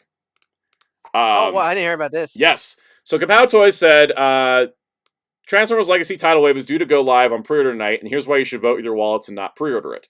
Remember, this is the words of Kapow Toys, not me. I don't care what people do with their money. I want to stress that. Clear. I make this very clear, like in case anyway. If you buy something or not buy something, I don't care. I recommend. I do not tell you what to do with your money. All right, here we go. So, over the last 3 years, Hasbro done everything they can to steer people to the direct sales channel and away from established independent retailers. This is in reference to Hasbro Pulse UK coming up. In trying to do this, they fail multiple fans. They can't even ship a wave of Power Rangers. In trying to do this, they have managed to flood the market with products people either don't want or don't want in the quantity they think they do, ignoring all advice and feedback from fans and stores alike. This is kind of a problem we see with Hasbro Pulse as well, where they have their own clearance section in the US because they have so much overstock. And I wonder if it's because Hasbro... what fan feedback does Hasbro Pulse get if they're like all in-house versus like a retailer that actually talks to fans on a regular basis, right? So anyways, Kapow Toys continues on with Transformers Titan class figures increase slowly in price, with Tidal Wave coming in at the suggested retail price of £224.99. Hasbro wants you to prove this item in abundance because you're the fans, and in their eyes, fairly gullible because the last few releases, Black Zarak, Cybertron Metroplex, Nemesis, the Ark, and Autobot Guardian, have all appeared half price or less in under 6 months of their initial release, with Black Zarak being as low as $69.99 from the Entertainer. But with your wallets, don't give Hasbro the satisfaction continually preying on your support for intellectual property you love. We won't be pre-selling Tidal Wave. If it's available on clearance, which is likely, then we will carry it and bring you guys at a reasonable price while saving you the pain of buying it on Pulse for next to nothing in a few months. And then Hasbro thought we would be able to pre-sell 200 units of Tidal Wave to you guys, even though we communicated the last 2 releases were horrendously overpriced with little no interest outside of completionist collectors. It is fair for a company for Hasbro to want your money. What isn't fair is continual abuse of fan goodwill. So I don't 100% agree with all of this, obviously, because like they're very strong-worded here, and I wouldn't ever word things so strong. Yeah. But yeah, Same. they thought that they would this small independent retail in the UK was going to order 200 Tidal Waves. Like they aren't gigantic and take up a ton of space. And if they're expecting the small UK retailer to order 200 Tidal Waves, how many are they expecting Big Bad Toy Store and Entertainment Earth and Amazon or Target or Walmart? Like, are they thinking that these Titan class figures sell like normal Transformers? It's so weird. Titan class figures are so inconsistent of where I've seen in stores because I never saw like I bought during Metroplex in hand at Target. Yeah, same. I never saw during Warhammer Star Trek. I don't think I ever saw any of the Titan classes in stores during Warhammer Cybertron. Maybe I saw the Arc maybe once, so I'm not sure. Then Legacy, I saw Metro. Yeah, I saw Megatrucks at a local Target, near work, and that's where I got him. But I never saw the Nemesis. So like, I don't know what's like. Because I understand, yeah, Toys R Us is no longer a thing. I get it, but like, it's so weird how inconsistent it is release-wise with. Mr. Tanuki brings up a good point. Is Hasbro still working off COVID numbers when everyone was impulse buying? Yes. The whole toy industry is. This was a discussion brought up on an interview between Veebs, formerly of the Fwoosh, and Brian Flynn from Super 7, that people were buying a lot during 2020, 2021, but now because of the price of everything going up, the companies are now having to lower their quantity, and not everybody's adjusting to it. And that's why, like, last year, there was so much stuff on clearance, because they had so many more units of everything than they needed to, because they didn't notice the market shift, and by the time they noticed the market shift, it was too late. So this is where it goes into the, don't buy Tidal Wave at all, wait for it to go on sale. I mean, if you don't want to pay $200, don't pay $200, you know what I mean? But if you feel like you really want it and you don't mind paying $200, go for it, because Hasbro for this Titan probably is going to overorder or overproduce it. Will they for the next one though? Because I think because Super 7 was saying that their 2024 lineup or the 2025 lineup is different now because of the sales numbers that have dropped off in the last few years. Like, I would expect Hasbro to start adapting next year's stuff. Like, this year I expect still a flood. Next year I think everything's going to slow down, in a lot of ways. Yeah, here's the thing with Titan class Transformers. It's a very hit and miss thing because it really depends on what character it is. Because Metroplex, they're huge and expensive. You gotta want it. You gotta really want it. Metroplex, I don't think a lot of people bought. I don't agree with what a lot of people say about Metroplex because I got really annoyed with some people say about Metroplex. I think he's good. He shouldn't have been $200. Yeah, I agree with that. It's been like $175 at most. Yeah, but I don't. It's what my problem comes from people saying it's a wasted spot. It's Cybertron. No one cares, or he has no. Shut up! I hate those kind of comments. But like but still, but like the Nemesis, like here's the thing with the Nemesis. I didn't even want the Nemesis. Well, here's the thing. I understand. Outside of people may or may not like the design, Nemesis is I call it a companion piece because why will you get just the Nemesis if you don't have the Arc? If I had the Arc, I might would have gotten the Nemesis to go alongside. But I have the Arc, and I didn't even feel like getting the Nemesis. Yeah, that's a big problem. That's a very case point thing. But most people would got the Nemesis if they had the Arc. But I don't think a lot of people got the Arc because I like the Arc. But I only got the Arc because I found one for $90. Yeah. That was it. Now, Tidal Wave, I think, might sell a lot better because I think it's a character people want because it combines with Megatron. And he sold out in 10 minutes on Hasbro Pulse US, which was weird. Yeah. I think that's the thing is it's like companion. It depends on how well received. It's one of those things where, like, the reason why Death Source did well because a lot of people got Star Saber. So that's why Death Source did very well. And I think this will do very well because a lot of people probably have Armada Megatron, or the Galvatron. Or they're waiting for Galvatron. Yeah, because this is a companion figure. It also works with your old Armada toys.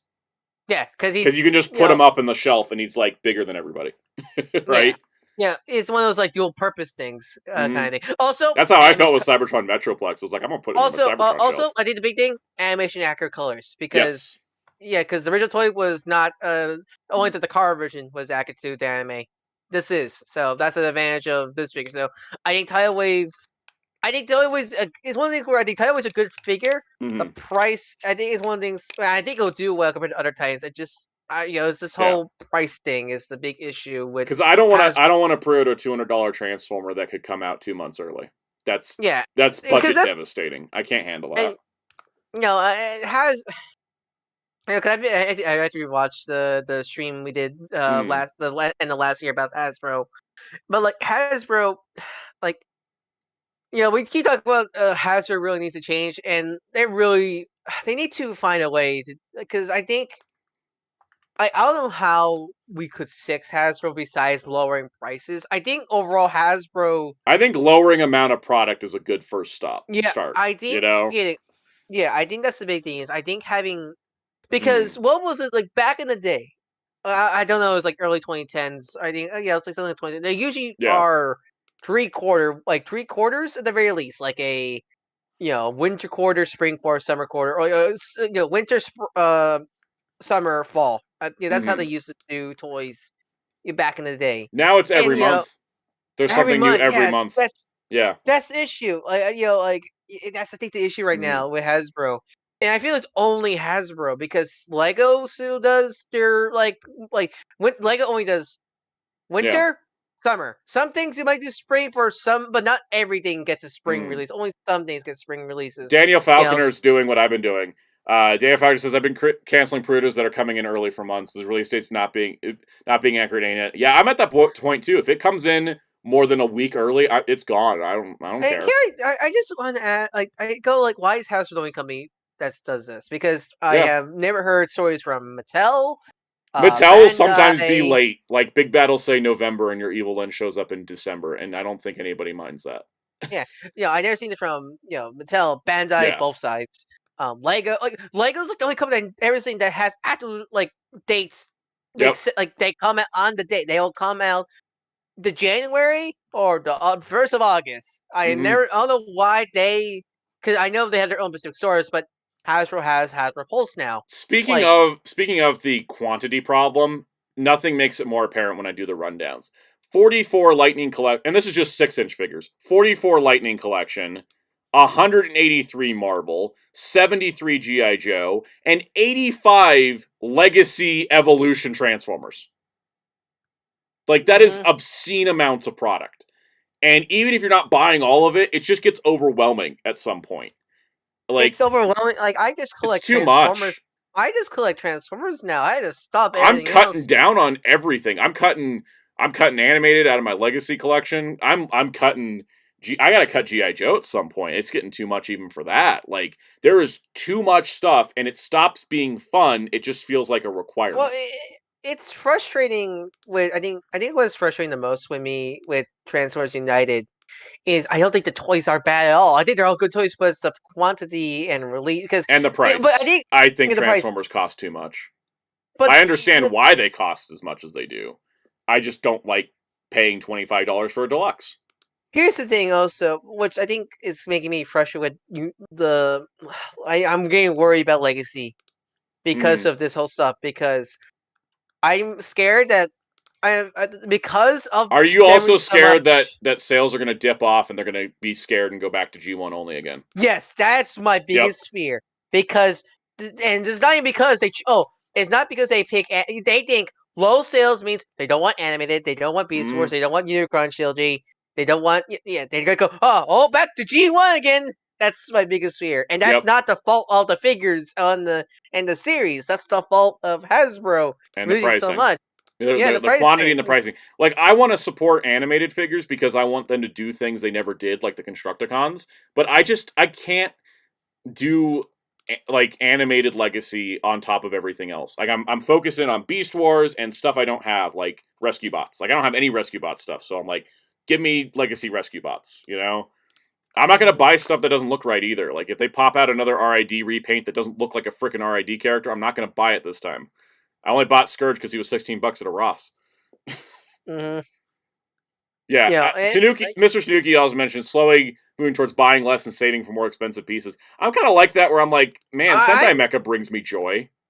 Yeah, that's what I've been doing, because I've been getting more into figure arts and Figma of specific franchises I like, and if I want to get, I need to save up. There's certain because if with some current certain anime figure arts they're releasing, I want to get those. I want to save up because I really like those characters. Speaking of pricing, series. I want that set that has Power Links, Hotshot, and Jolt. I just cannot bring myself to spend $45 I want to get. I want. Why that is he $45? Yes, I doubt a mini. And also, people always question, like, oh, why do you put like mini pack-in figures as individual figures in your rundowns? Because Hasbro charged you extra for Jolt.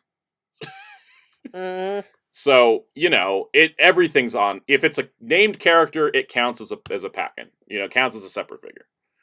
The only exception is like Target Masters from those. I count Target Masters separate because they are named characters. Okay. The only thing I didn't count separate is the Paradise Parakeet. But you should. I should, but I just don't because he's too tiny and he doesn't actually have a name. Is his name on the box? I forget. Yeah, I think it is. Yeah, so you had to count him. Legacy has 86 figures, guys. Legacy Evolution has 86. I'm going to update my notes right now. There's 86, and I own 30. By the way, just so you guys know how little how well I've cut down Transformers, there was 86 last year, and I bought 34. Like, it came way down. And that's why just to wrap up on this, but that's why I focus on other companies that I feel like is more worth it. That's why I like collecting Bandai America Bandai. stuff. Hey, guess what? That's a perfect transition to Bandai.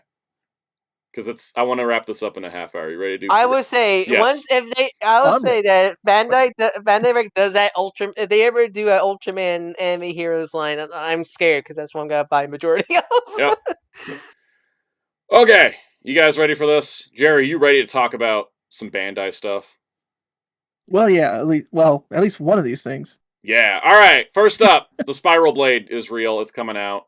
That picture makes it look inappropriate. It's so weird because this is a Bandai China item that was regular release Bandai China item that's now coming out on P Bandai. Wow, you're right. Well, actually, to me, it looks more like somebody spilled some Colgate. No, what it looks like to totally. me. No, you know what it looks like to me. What's that one ice cream rock? Was it Rocket Ice? Like the Rocket? The Rocket Pops. Oh, I remember those. Yeah. It does look like that. American flag colors. Yep. Yeah.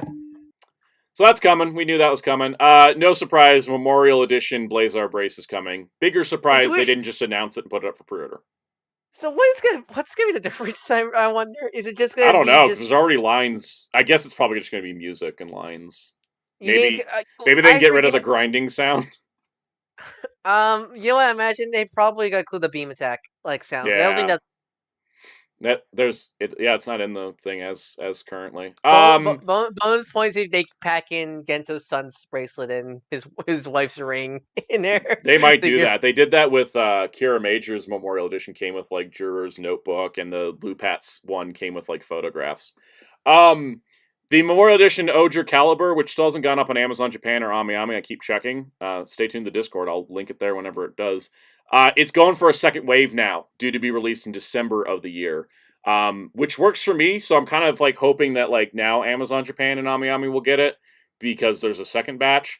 Please do a Bop It gag if you do get this one. I'm going to do a Bop It gag, okay? I have to, especially after this week's King Oger. Which I don't know if Jerry's seen, so I won't say anything. But there will be a Bop It gag. I'm going to get this. I really want this. It coming in December is much better because November is the Deca Ranger 20th set with the new license and the Blu-ray. So very happy to see this getting a second release, and that's a month later because that'll balance out my budget better. But hopefully it pops up on Amazon Japan soon. I want my Bop It sword. Otherwise, I might just have to order it from Tokusatsu or something. I don't know. I don't know where to order things anymore. Stussy, you bring up a good point before we get back to this. Stussy says, Bandai and Hasbro need to stop contributing to Soundout's hoarding. Yeah, you know who else needs to stop contributing? Frickin' Mezco. And I have this 3-pound Dr. Doom figure who's 80% diecast metal. Oh, they actually made the armor actual diecast? Yes, the only thing that's not diecast is the joints and the hands. And his, Even the mask? Even the The mask. mask isn't, because it has to clip over like an unmasked face. So, Master Benz was reading Sandman. What did I miss? Well, not much, but the next Sentai is Persona. We've been on a trend lately. I was thinking about it. We've been on a trend lately where most Sentais are based on anime. you guys started to realize how this has been going. Maybe I really should give High School Heroes a shot. You should give High School Heroes a shot. I don't want to be that like pessimistic about Bonbonjour. You must Bonbonjour. It's going to be make it or break it for me when we see the first trailer. I need to know, are we doing CG backdrops again? Because I can't go through another year of that. But this Persona visual is giving me hope. That is very P5. It makes those awful helmets look kind of cool. I know, like this in the previous poster, I was like, we're starting to get somewhere. I gotta say though that like we had Lupin the Third adapt into a Sentai with Lupin Ranger versus Pato Ranger. We had Dragon Quest the Sentai with Ryu Soldier. We had Fire Emblem the Sentai with King Oger. We had I don't know, what was Don Brothers? What was the Don Brothers anime equivalent? That's a good question. Danganronpa? Let's go Danganronpa. I like this. Yeah. This is giving me Persona vibes, and I think that's the whole point, right? But wouldn't High School Heroes be more like Persona technically? Oh yeah, Will brings a good point. One Piece Wano arc, that's what Don Brothers is. Yeah. This whole style is literally the P5, like They even have the shadows. I can literally hear the menu music. Yep. I hear Go Kai's One Piece. Literally, Don Brothers Axel World. Okay, so Don Brothers was a lot of things. Bobobo, yeah, Don Brothers has Bobobo style humor. But I like Bobobo. Oh, Destin Simio's got something here. Initial D meets Persona 5. I mean, that's what Initial D definitely. The first poster really reminded me of the Initial D posters when I saw the first poster. Yeah, that first one was Initial D. This is, guys. Here's the thing. It's the producer is the Tokuger guy, and those were the ugliest suits until the Bonbonjour one showed up. So there's hope. I love Tokuger. I mean, yeah, but Tokuger was good. I like Tokuger, so there might be a chance this is good still. I mean, the thing is, if I look at Tokuger, and when I see people that are like, Tokuger looks bad, I don't want to watch it, I can't blame them. I'm not going to argue with them, because it kind of does. But, but if you watch it, it gets really freaking good. Same with Zoojer. I mean, Zoojer has those awesome helmets, but, they're out t-shirts. Yeah, but then it's, one of the most peak Sentai. I forget who's writing this show. We should probably look this up. We didn't really discuss Boom-Boom-Jur. So here's the Sentai question. Yeah. If Boom-Boom-Jur is just a Sentai version of Fast and Furious, will it be your all-time favorite Sentai? Maybe. Fast and the Furious, though, escalates from DVD players up to government conspiracies. So that's a high bar. Well, as you said, Fast and Furious is the longest D&D campaign in movie cinema history. Well, D&D or shonen anime? Oh, it's a D&D campaign made by a bunch of shonen nerds. That's what it is. Let's see. Yeah, see, I'm liking all the Sentai comparisons. Yeah, that's right. It's the Yu-Gi-Oh! 5D's writer. Okay, so really? So we're gonna get some class system here. Maybe it is gonna be good. No, you watched it. You watched the trailer. All you hear is didn't going fast. Oh my! Could you imagine it? No. Even better. Do you imagine if they got Endo to do the theme song? Okay, that'll make me watch it. Like Endo's still doing Sentai songs. He did the Zenkaijuo song. Guys, I'm getting excited for this show just off the possibility. I have no idea if it's going to be good. Here's one question I have for Fast and Furious. Does it get power? Is there moments where you can power scale characters? Absolutely. Really? And I can also be just like a shonen thing and just like a D&D campaign. Characters level up. Okay, you can tell when Dom gets the buff power boost from when he goes from level 8 to level 9. Okay, because he starts slamming concrete and breaking it and. I love Fast and Furious, guys. It's so stupid. It's great. Infinite, I've had no luck with new Sonic figures. I have people looking for me, though. That's a good point. Tokyo Rokugo is a great suit. Psycho has mentioned that, and Tokyo Ichigo Darkness. The Shadow Line oh god, the villain suits could be great if this is like ToQger. Because there's been no Sentai villains that have topped the Shadow Line, I think, ever. That was peak.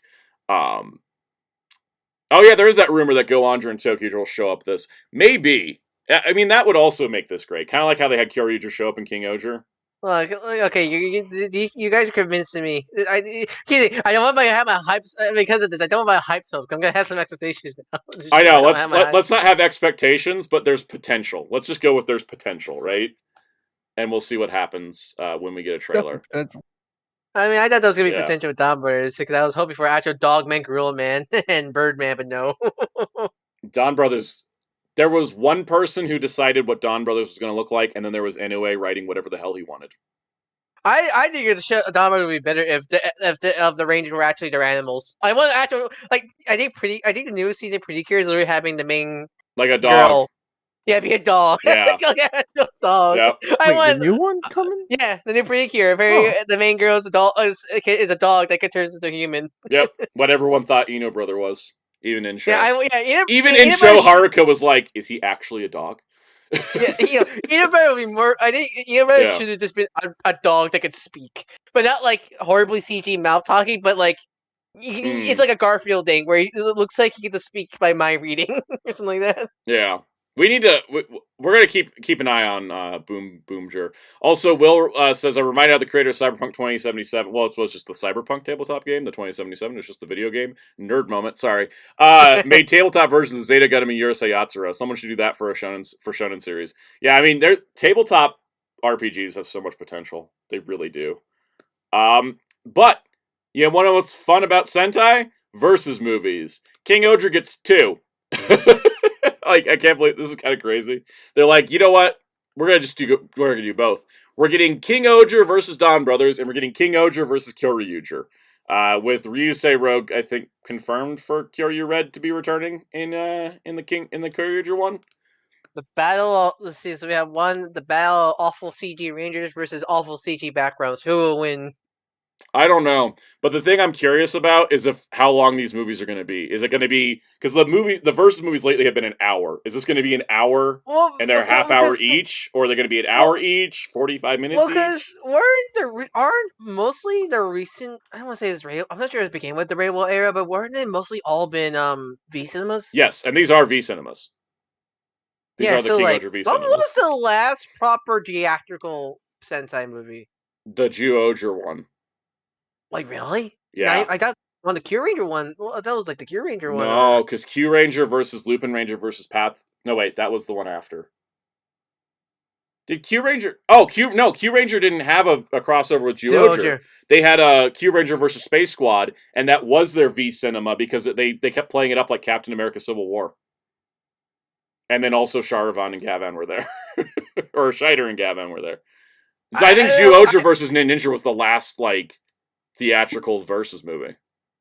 Wow, that's weird. I remember hearing that they were going to do. That's why they threw Geo of the World into Lupat. Lupin Ranger versus Pato Ranger versus Q Ranger was going to be theatrical, but the theatrical didn't have as much budget as a V cinema, so they had to do it as a V cinema to afford everybody. Wow. Because there was 20 Rangers in that. By the way, the Zoo of the World gag is still like the best Sentai gag of all time. Yeah. Psycho says the trailer has all 6 Kyoryuger's actors in it and in their names, but the trailer says Return of the 10. Yeah, I would imagine they're getting the whole 10 back, because then they can have the 10 and the 7 King Ogers, right? Well, they said the 6 King Ogers, but the other ones could be, the other Spirit Rangers could just be voice only, probably. I mean, the thing is, they did get, can't remember her name now. What was her name? Jasmine, Deca Yellow. They got her back for the King Oger 2-parter. Oh, right. Yeah, that's right. Yeah, Juo Elephant did run over an old woman on a bike. Yeah, that's why they didn't do a Juo really? Q Ranger movie. I forgot about that. Guys, Sentai's weird. We talk about Power Rangers actors doing weird stuff. There's weird stuff Sentai actors have done. Should we mention Yokai Silver? No, we shouldn't. I think they probably bring back Deca Yellow as Cian. You know, that'd be easy. Well, Gray. I mean, they somehow got Abigail's actress back for the V-Cinema. They got Deca Break back. He retired too. They got Go On Yellow back, and she retired. Look, I'm just waiting the day. I think as long as you're not a criminal, you can come back to Sentai. Meanwhile, I'll go like one day. We'll see Taro's host actor return one day. The question is Silver, right? Like Silver's the one that's like, do they just resurrect Tauren and make Tauren Silver again? Because I think you could get Purple back. I think Greg could come back. No, they just get Ticket instead. What was the last thing? Let's see. What was the last thing? What was his name? I forgot what. It's been so long since I watched Kyoryuger. Which Ranger? Which Ranger are you talking about? I'm talking about the human Silver. Let's see. Daigo's dad. Yeah, Daigo's dad. What? I'm trying to look up what was the last time he was in something. I guess we'll go to Asian Wiki because that's sometimes helpful. I was just going to see what was the last time he was in a Toku thing because I thought he showed up again after. Toma, I want to have it as bad as he basically stated the accent scene, but he made a hit and run. But he did return. Oh, okay, yeah, that is pretty bad. Gray was Goku Silver. Daigo's dad was in High School Heroes. That's where I saw him. Yeah, okay. I just saw him in High School Heroes. Yeah, he could come back. Wait, what? Oh, High School Heroes, by the way, has a bunch of returning Sentai actors in different parts. Like Red Falcon was there, and Go On Blue, and as their characters. Flint was there, like as new characters. They're just as different people, but they're like a bunch of returning actors are in that as like the supporting cast. Like Flint was there at the same time she was on Zenkaiger, and at the same time she was in the Yodona special. Like I don't know, they just toured her around the Toei lot one day. They're like, here, go be in Yodona. Oh, here, go be in High School Heroes. Oh, here, go be in. Oh wait, you're in Zenkaiger already, She's secretly the Ultraman Zero of Sentai. Senna was there. Oh god, there was someone else. Someone else was in that show. There was a lot of people in that show. So there's options. I'm waiting for the day. I'm waiting for the day where Subaraya will somehow Correction, JoJo Star. Kamen Rider Tycoon was not in High School Heroes. Someone with the literal exact same name as him was though. Like same, like is it spelled differently? Spelled exactly the same. Oh, okay. Golly. Yep. Because the whole main cast was are part of the B Shonen. It's like how there's an Osamu group. Tezuka that has nothing to do with Osamu Tezuka, the mangaka, but he has the exact same name, but he does music. Or that poor guy on Twitter named Jeffrey Epstein. Oh, yeah. Yeah, we're talking about actor reunions. We talk about actor reunions, and like my biggest hope one day is somehow Subaraya gets the chance to get every Heisei Ultra host back for one like movie special. Yeah, they really should. Maybe even just skip the TGG guys and just do everybody. Oh no, you just have to skip Daigo. Yeah, I feel bad for him so much. He wants to do stuff, but Johnny's won't let him. Yep. Speaking of Johnny's, guess what? All the members of High School Heroes are part of. Oh no! They're all Johnny's Junior members. No, oh man! I thought Johnny's not dead, but like I'm not sure it was like 3 years ago, so you know. Oh yeah, no, at that point, I think now Johnny's like I don't. Johnny's kind of. I think they're disbanding the whole agency because the people that took over after he died are like, oh yeah, that whole company, our whole company sucks. Sorry about that. We're just gonna. I think they're dissolving it. I think they're in the process of dissolving it. The other thing too is that might be why they never released the Avataro gear for High School Heroes. I don't know if that would have been a part of it because that whole project exists because of the boy band. Look! If we couldn't get like half the Tiga stuff here because of Johnny's, I wouldn't be surprised. Yeah, exactly. All right, it's time. Let's look at the thing that always comes with V Cinema Sentai things: the repaint toys. Here we have the Don Oger crown, which is the Oger Crown Lance's crown repainted. And then now it has the Don Brothers symbols on it. The King Oger crown. It sounds like that's what you said. Yes, basically. Crown in there. This is just the crown. It doesn't come with the lance. You just have to put it on your own lance for the spinny final attack thing. Buy your own toy. Yep. And then the other toy, this is the weird one. It's the Gabri Mix. Gabri Mix something. It's blurry. This is the Venomix shooter, but it's the Gabri Mix shooter, and they just repainted it and put like they even worked into the design the the actual like the Judenshi design into it. And here's the fun part: if you want both, you're gonna have to buy the movie twice. These are some of the lamest. Like the toy. I like the crown. I don't know what's up with the Venomix shooter repaint. The Gabri mix, I like what it's kind of going for, but I don't quite get that one. I understand how the crown works, right? Like that's gonna obviously activate like a fusion form of, you know, King Oger and Don Brothers like they've done the last few years. What does this do though? What does this gun do? Yeah, are they good progress? I think they are because they did that in Kira Major versus Zenkaiger. They did that in Don Brothers versus Zenkaiger. Like, yeah, I think they're progressing with that crown. I don't get the mix thing going on.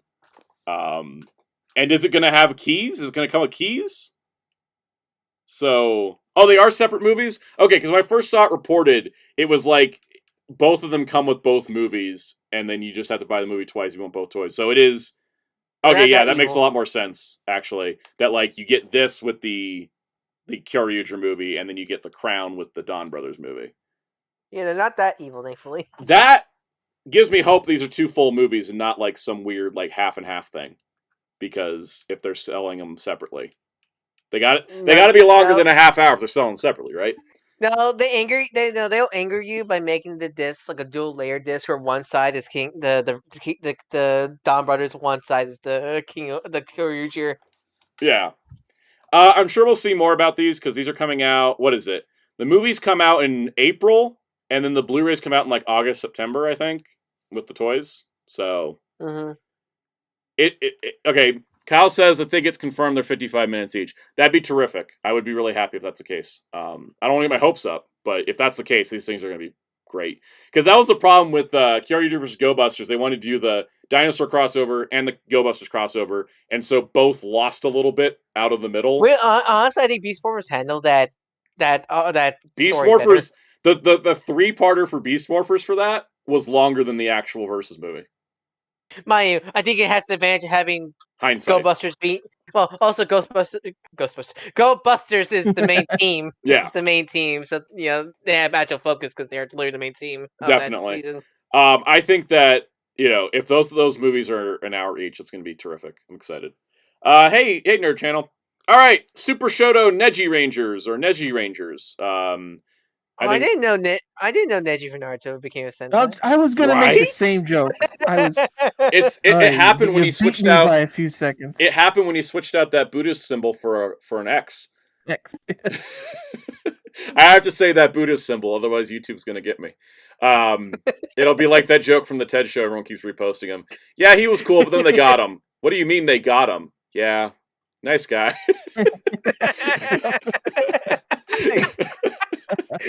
I've never seen the show, never any plans to. I think it's my favorite clip of the entire thing. It's so applicable to so many things in life. Yes, they are metallic painted. Everyone mentioning how shiny they are. There will be 6 of them. You're getting all 6 in one set. Yeah, one thing that kind of forgetting, their suits are metallic. This shows how every toy paints them matte. Every toy being the one time Bandai did half the team and one time Hasbro did all of it.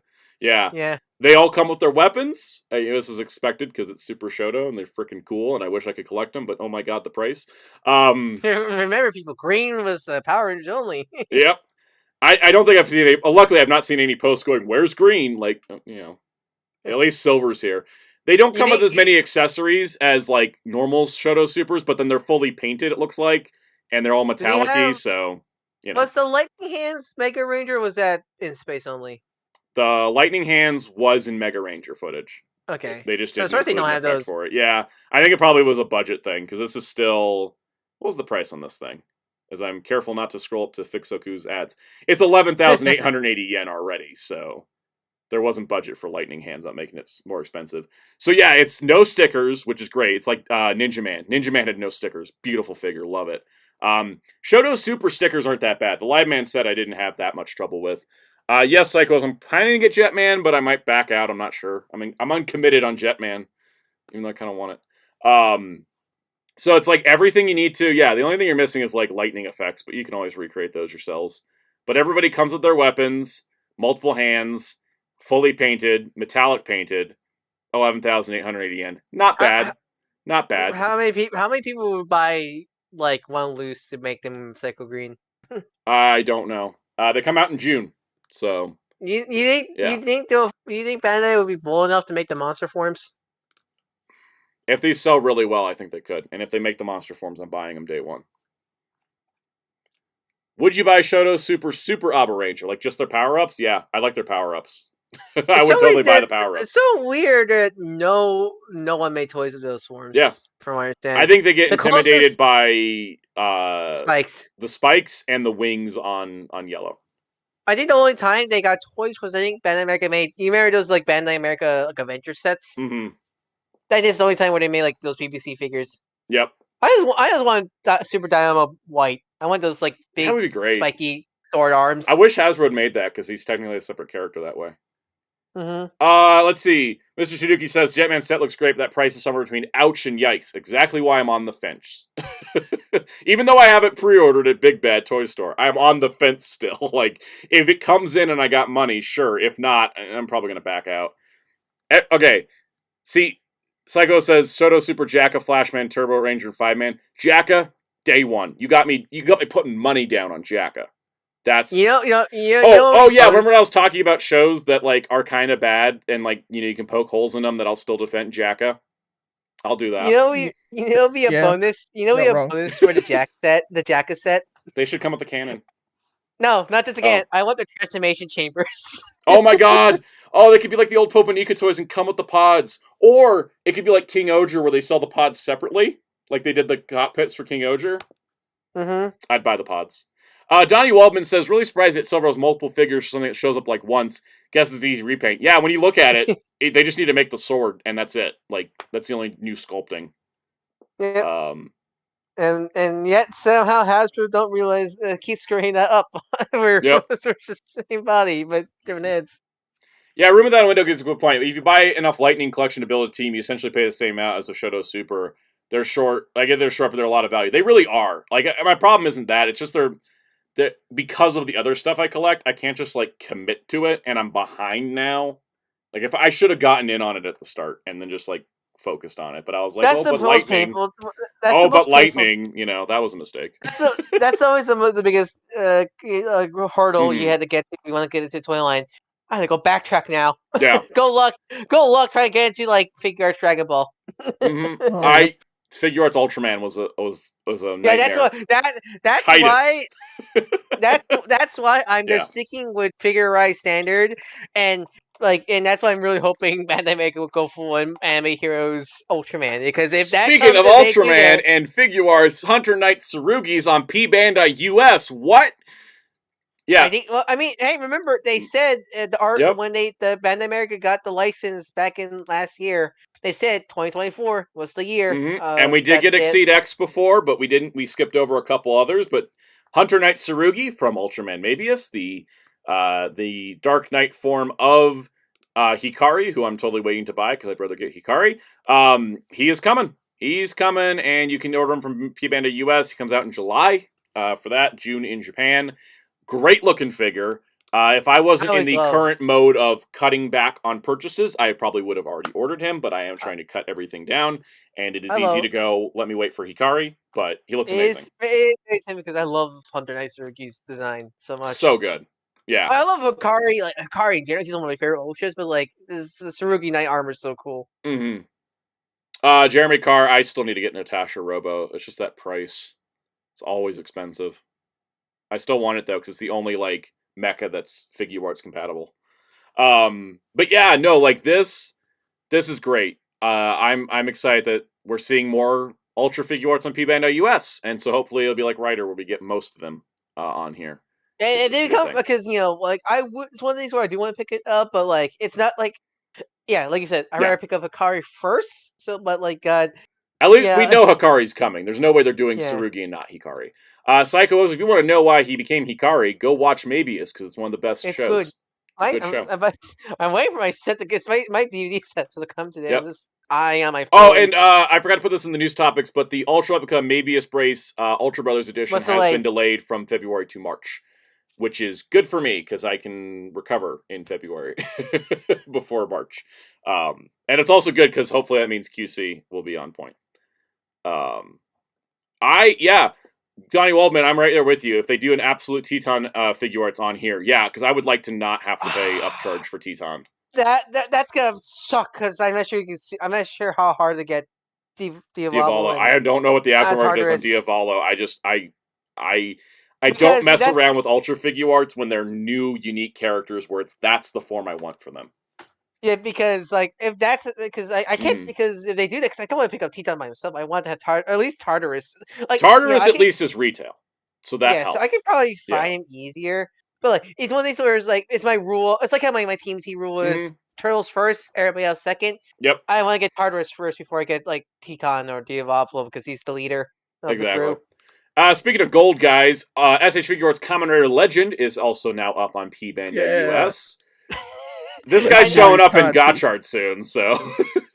Sort of related, but have you guys seen that beautiful video of that custom-made sword of all the Rider gimmicks on it? Oh, the Hay Saber that has all the gimmicks on it? Yeah. Yes, that should have been Legend's weapon.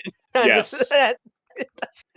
I like how this dude was in 2 YouTube specials, but I think everybody's enamored with him. He's great. He's so good. It still weirds me. I haven't seen it. Piece. I still haven't seen it yet, but it still weirds me out how pretty boy looking he is. He reminds me of Lee from Tekken. My brain keeps every time I look at him, my brain keeps thinking I'm gonna hear Opposite Tartarus' voice out of him because he gets that vibe of it. But no, he legitimately his whole thing is gorgeousness, and so he's just pretty boy.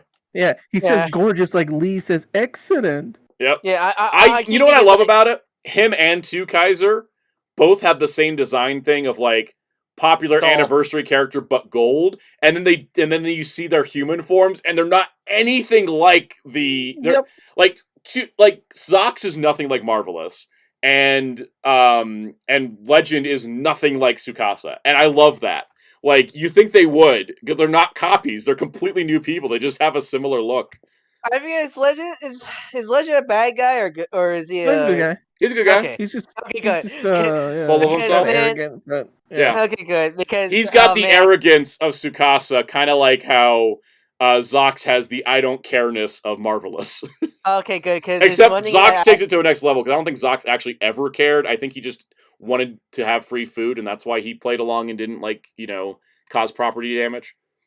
Okay, good, because there's one thing I'm so really tired with Kamen Riders. Evil Kamen Riders. I hate that so much now. Ultraman, only 2 Ultras with actual backstory why they're evil, and then they made absolutely a separate race. Yep. Kamen Rider, a main that used to be made for hero and justice, now it's just armor dude. I hate that so much. All right, and next up, SH Figure Arts live action Nami won the lottery to be released first. Anime Nami is still pending, but we don't have any details. They're just she's going up soon.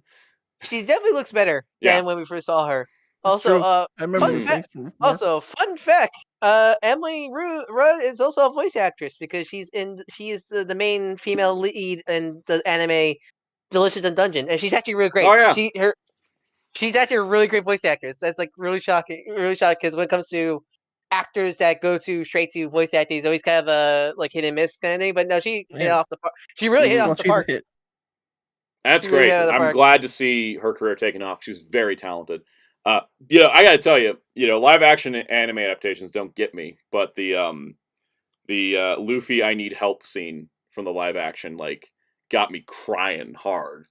The music adds a lot to that scene. Nagaki's, Nagaki's performance also just adds so much to that scene. Yeah, God, but her face, it breaks me every time. That moment, I wasn't even fully into One Piece when I was watching it, but that moment we see the shot of the rest of the crew standing there, manga poses. I went oh yeah, that moment was when I was like, oh damn, I do like One Piece. Yeah. And then the tower happened. Anyways, and then lastly, for Figure Arts, speaking of Eiichiro Oda, I put these in order. Eiichiro Oda's Monsters, which was recently adapted in anime on Netflix, is getting an SH Figure Arts release for one of its characters. That's out now, I think. Yes, I haven't watched it yet. The only thing I haven't heard anything about it.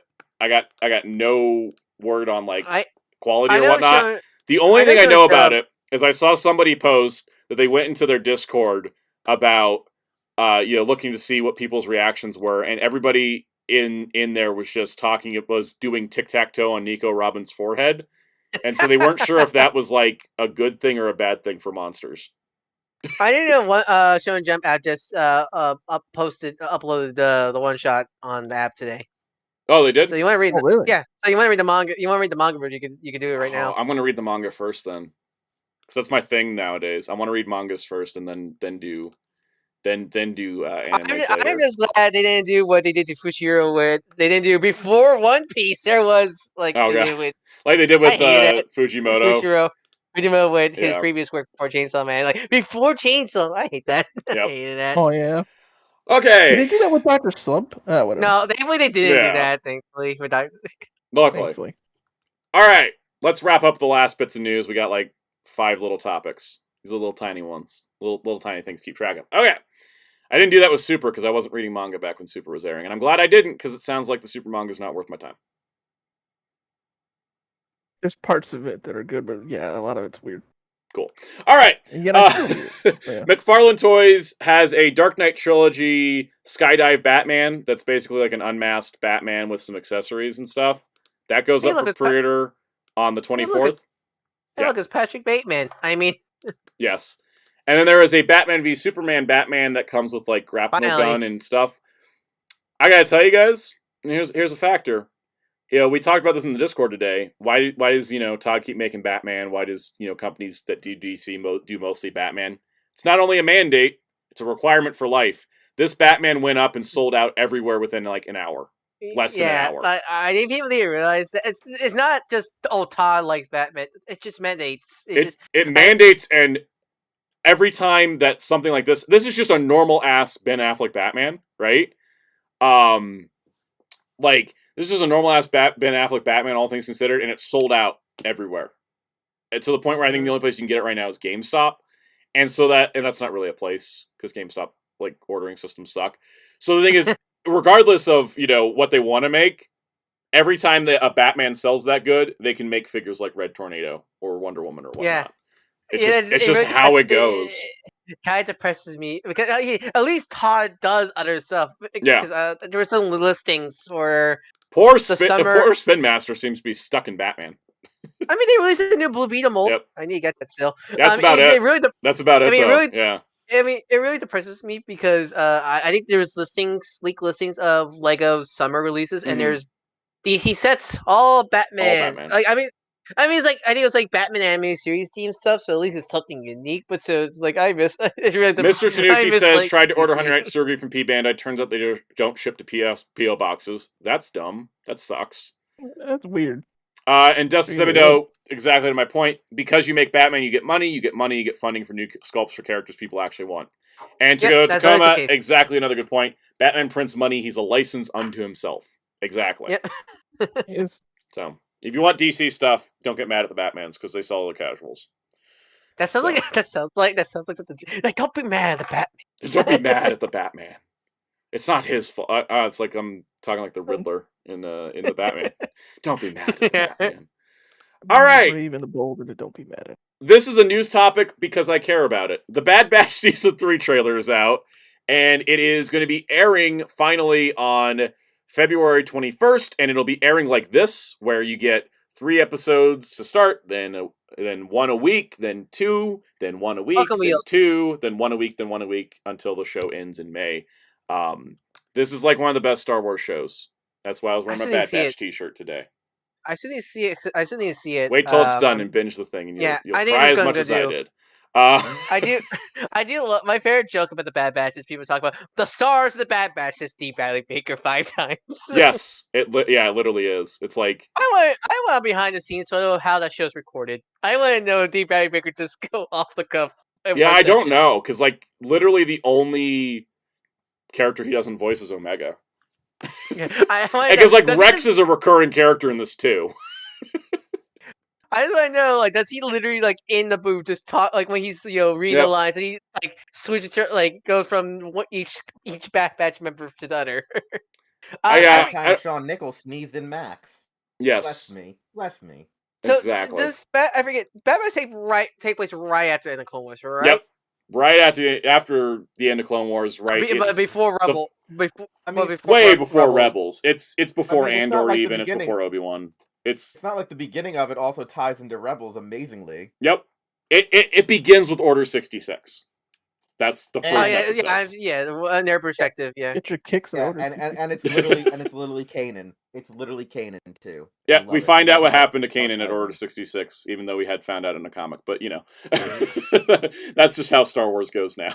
But the other thing to mention is that in this trailer, there's a certain shocking appearance of a fan favorite Sith turned free agent. Asajj Ventress is back. But hair. With hair, which is how she appeared in the Star Wars Dark Disciple book, which they say this will align to the events of that, but we'll see. I'm just excited she's back because she's great. I was like, why does she have hair now? Stop. It's because that was the thing in the book, and the reason why she has hair is because she's no longer a Night Sister, she's no longer a Sith apprentice, and so she grew out her hair. Turns out she had hair the whole time. It was the bald thing was just a witch thing. Does that mean Krillin during Boo Saga? Yeah, exactly. Krillin during Boo Saga. Yep. Does that mean Maul can grow hair? Yes. Technically, yeah. I think now we need to draw a Maul. Draw a Maul with like my level of like the weird Jesus hobo hair. It's funny because I think there's concept art of that somewhere. They experimented with Maul with hair before, so somebody track that down. Somebody track that down. My favorite design of Maul is still the one where his horns were fully grown out. Oh yeah, I love killed by Uncle Owen. That's like my favorite design of Maul. You know what they should do for marketing for this show? When the final episodes come out, they should just call it the final batch. They should. If they're smart. If they're smart. They should. I don't think they're smart, but they should. Yeah, no, I'm super excited for this though. I'm so stoked. I am so smart. I'm so happy this is like in a month too, and not like freaking Invincible coming. Mark, can we talk about Invincible for a moment? Invincible's like, we're gonna air 4 episodes in November. All right, the rest of the season will air in the early 2023 or early 2024. And then today they're like, here's your release date, March 14th. And everyone's like, what? What do you mean early? And then you're telling us March? Why'd you even air like half the season in November then? Like that is a huge gap for something that's seemingly already done. So I don't know what's going on. I mean, I'm glad they didn't just try to save for May the 4th because they always like to do that where it's like, we want to say the big thing for May the 4th. Yeah, I'm glad they didn't do that either.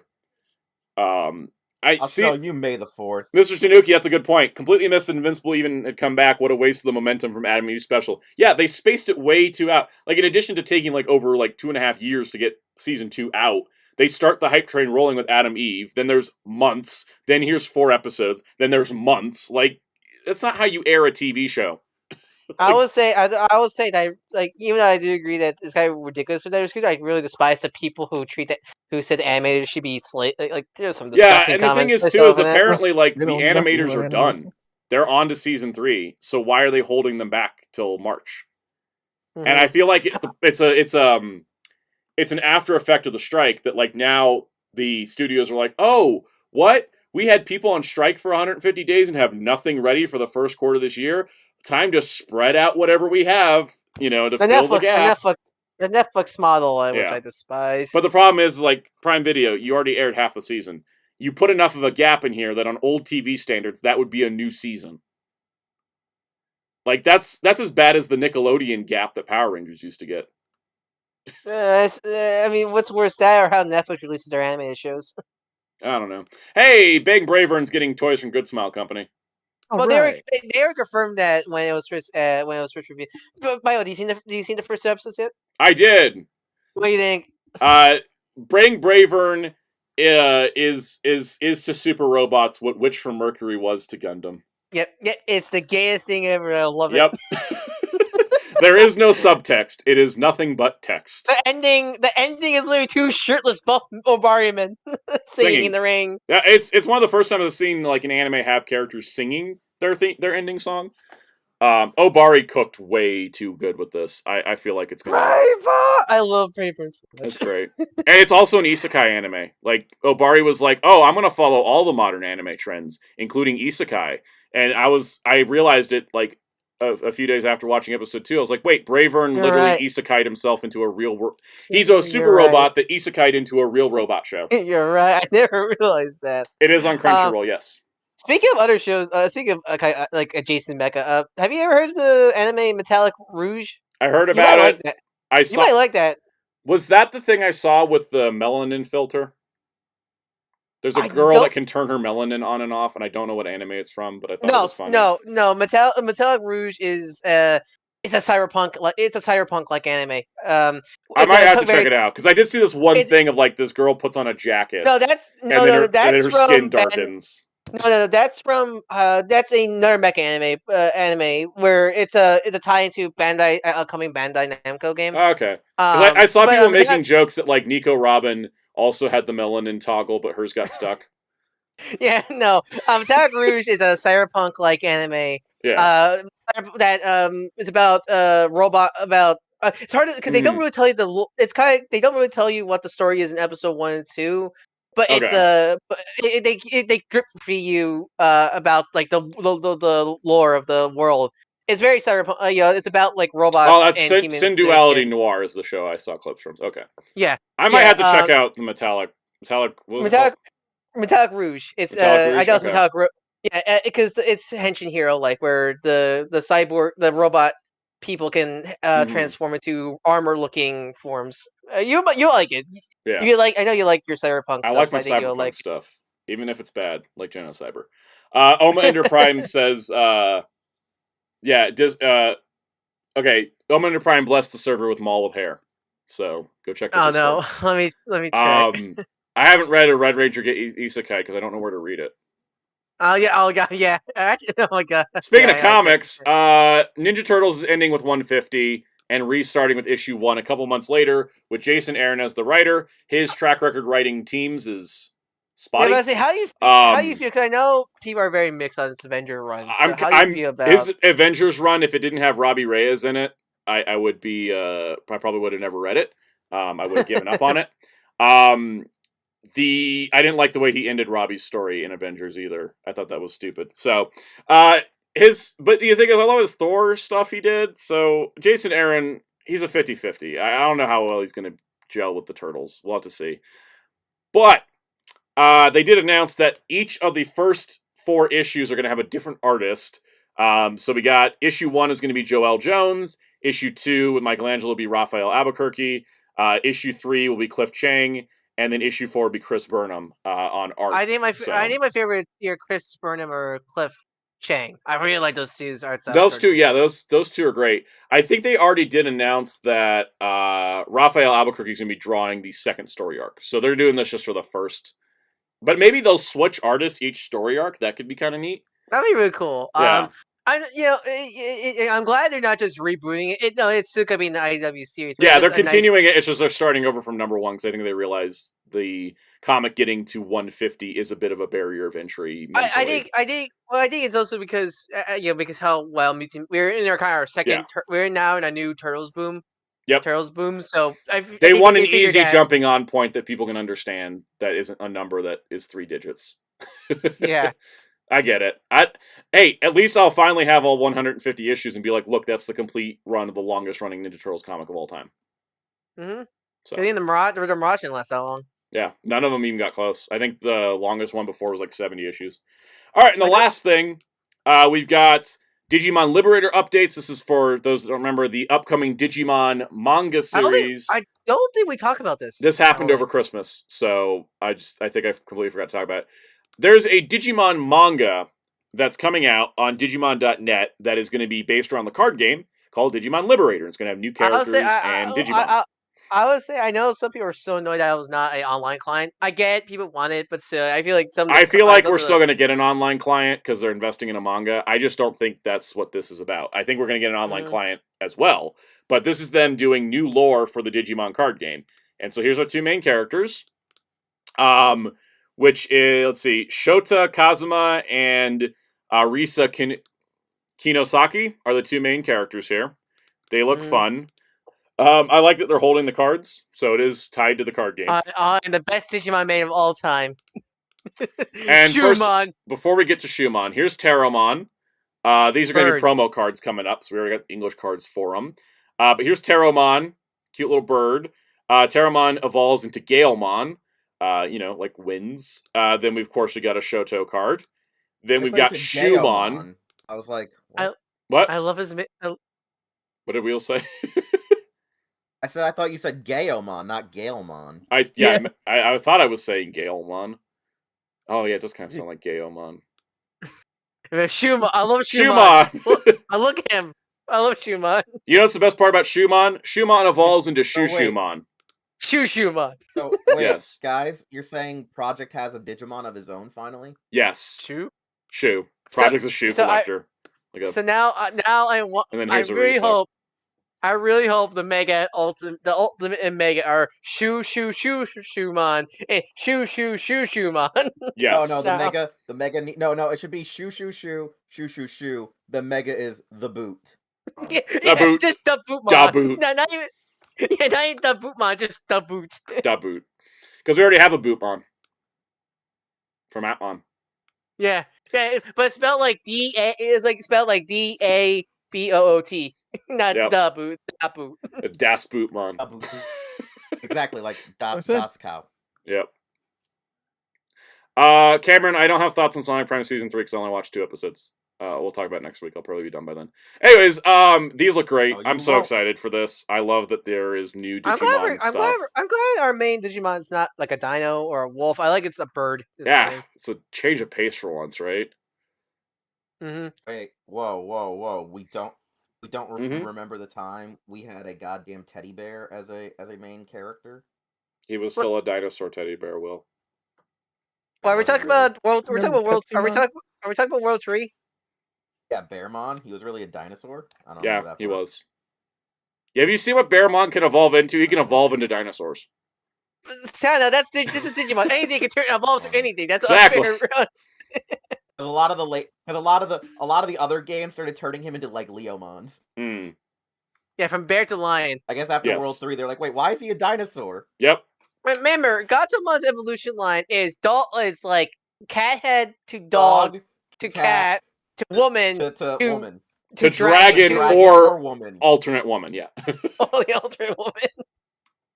I'm excited for this. This will probably start up, I think, in April because that's when Seekers is going to end. So. It's probably gonna be the usual machine translated stuff. So they'll the best translation. It's manga. Digimon Dreamers is not machine translated. Oh really? Yeah. I know Seekers. Seekers is because they have it in like they have it. You can swap languages on the fly because it's text, right? But with Dreamers, there's separate tabs for English, Chinese, Japanese. And it is actually got like a accredited translator on the Digimon Dreamers. So I'm hoping Liberator's the same way since it is a manga. Because you can't machine translate, you can't do the machine translate swap that they do for Seekers with the manga because the manga has to have it all integrated into the panels. So I didn't get around reading you integrated. Seekers. You should read Dreamers. Seekers is good if you like novels because Seekers is a novel. Dreamers is really good as a manga. I thought it was like a gag manga at first, but it actually turned out to be really great. I recommend both if you like Digimon and you want some more stuff because they're good. Well, I love Digimon, so here we know. Yes. Found out. You should ask Jerry what he did the other day, Digimon related. Jerry, what'd you do with Digimon recently? Well, I looked up V-Pets. I remember that. Ooh. And then, there's a couple of Digimon things I was doing. What was it? Oh, that was the end of the news, everybody. I looked up Jerry went down this rabbit hole of him trying to find the new V-Pet thing that they're releasing. Oh, yeah. The pendulum color? I was like, well... Yeah, that one. Yeah, you're like, pendulum color. And Jerry was like, is it out yet? And I'm like, no. But Bandai probably has a video of a working prototype on their channel. And Jerry was like, "Where is it?" And then like somehow it went to a rabbit hole of Jerry not being able to find it because I guess I forget what Jerry wrote, but I was like, "All right, Jerry, just go watch the commercials instead." So he started watching the V-Brace, Vital Brace commercials. He's like, "What the hell?" And I'm like, "Yeah, we showed you these." Did you not? Did you not find the actual pendulum commercial with the Digimon? No, he found it. No, okay, good. No. Oh yeah, because he also found the pendulum one with the two weird homoerotic swimmer dudes. Yes, that's the best one. It's nostalgic. And me and Jerry were like, this guy had to actually be in Asia to say this is. Yes, exactly. No, the pendulum. That's your Gayomon. That's the pendulum commercial. No, I love the pendulum commercial. It's hilarious. Yeah, I was watching those. Yeah. Yeah. Because if you don't know, like I was the Digimon dude, like even before the anime came out over here. Fun fact, I was already Jerry, the D-pads. I got a question for you. Yeah. Did you know the D3 Digivice could connect to the Wonder Swan? No, but it makes sense. They're both Bandai. Yeah, because like Darkon has a Japanese D3, and he's like, "What is this port for?" And I looked it up, and it's like they had a link cable with the Digimon Wonder Swan games where you could plug your D3 into your Wonder Swan. Do you guys know about? Have you guys ever seen the very original Digimon commercial for the V-Pet? The one with like the clay puppets. Yeah, so that's weird. What I was watching last night, and I remember that's what got me to want it. I was already into V-Pets, like I said, back then. It's so weird. Like I was like, cool, they can battle now. Yeah, so weird to see something pre-adventure anime Digimon. So just like it's so differently vibe versus now. I had it in third grade. Yeah, Muteki says is the D3 coming out in February. I think it's later because I know the English release is like May or something. It's not coming. I think it's March. I think it's March, not February. But yeah, those old VPET commercials are crazy, right? It's like because they didn't even try to make they don't have the whole digital aspect. It was just monsters in that old commercial. Yeah, the English release is May, so it's probably March or April for Japan. Mr. Chugi says, start the loop on rabbit hole. Should I try Digimon when I finish in 3 years? Yes. Yes. Yeah, I mean, probably quicker. You can go through Digimon quicker than Lupin, but yeah, I love Digimon. Let's see. Dustin says, what did I do with Digimon? Wait for Figure Eyes, Crimson Mode, and Blast Mode. I'm surprised those haven't happened yet. Same with Burst Mode, Shine Greymon. Here's the thing. Remember, those had to be remolded, not just repaint. I think that's why it's taking them probably a bit, because they do. I'm surprised Blast Mode's not just a parts kit. Yeah. All right, Cameron Metter asks a very easy question. Cameron Metter asks the easiest question that I can answer personally. Favorite superhero that isn't Spider-Man, Batman, and Superman? Blue Beetle, Ghost Rider, Silver Surfer, She-Hulk. I can do this all day. You guys got any? Static. Which ones did he ask? Which ones? You can't say Superman, Batman, or Spider-Man. Aha! Flash, Green Lantern, Hawkman. Yeah. Jerry, you got some? Green Arrow. Deadman. Deadman. Oh, Deadman. Deadman. Deadman's a character I need to read more of. Boston Brand, maybe. That's I always want Marvel. I'll give you Marvel. Iron Man. But Iron Man's a mainstream guy. You can't say not Spider-Man. It's not excluded. Yeah. Let's see. London Toy Fair starts tomorrow, according to Daniel Falconer. So that we might get some news. We never get pictures out of London, but we might get some news at least. I forget. Toy Fair canceled this year. No, it's just happening in like. They moved it to a later time. I remember. Yeah, no, it's no longer. It was supposed to be. They were going to move it to New Orleans in October, and then they moved it back to New York.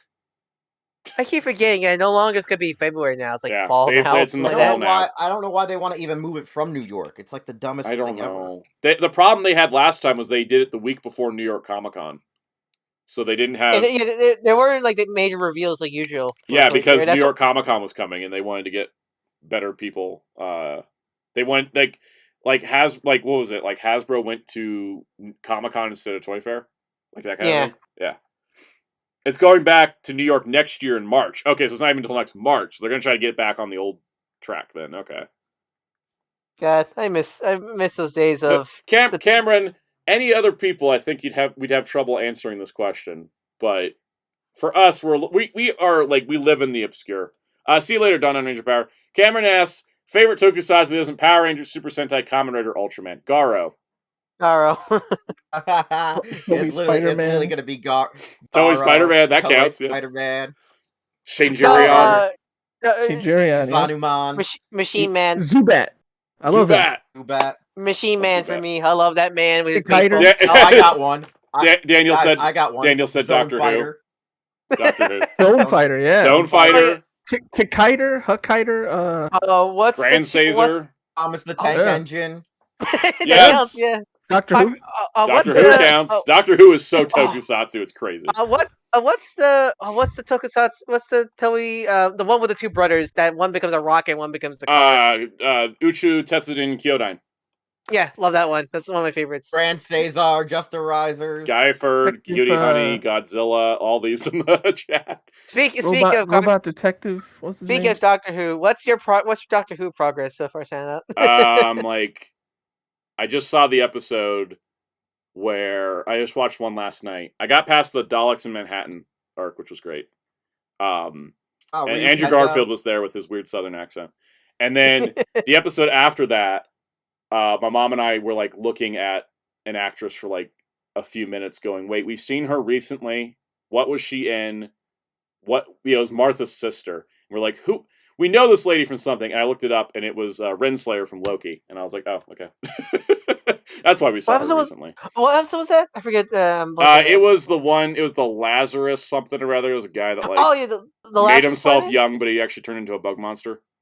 Oh yeah, I love that. Something That was great. We're getting back on it. We're going to be probably done with. What's your thoughts on Captain Jack? What's your thoughts on Captain Jack? What's your thoughts on Captain Jack? Every time I see him, I think he's going to try to shoot me with an arrow. There's so many Arrowverse actors in Doctor Who. I found out. It's such the opposite, because every time I would see, John Barrowman in Arrow, I was like, who's he gonna try to fuck now? And he technically did fuck people, just psychologically. Torchwood is a hell of a show I don't feel like watching. You know what show I recommend? You really like the Sarah Jane Adventure spinoff. I think so, yeah. Like, I already liked the one episode with her, and I'm like, I'm gonna enjoy that. I'm gonna avoid Torchwood.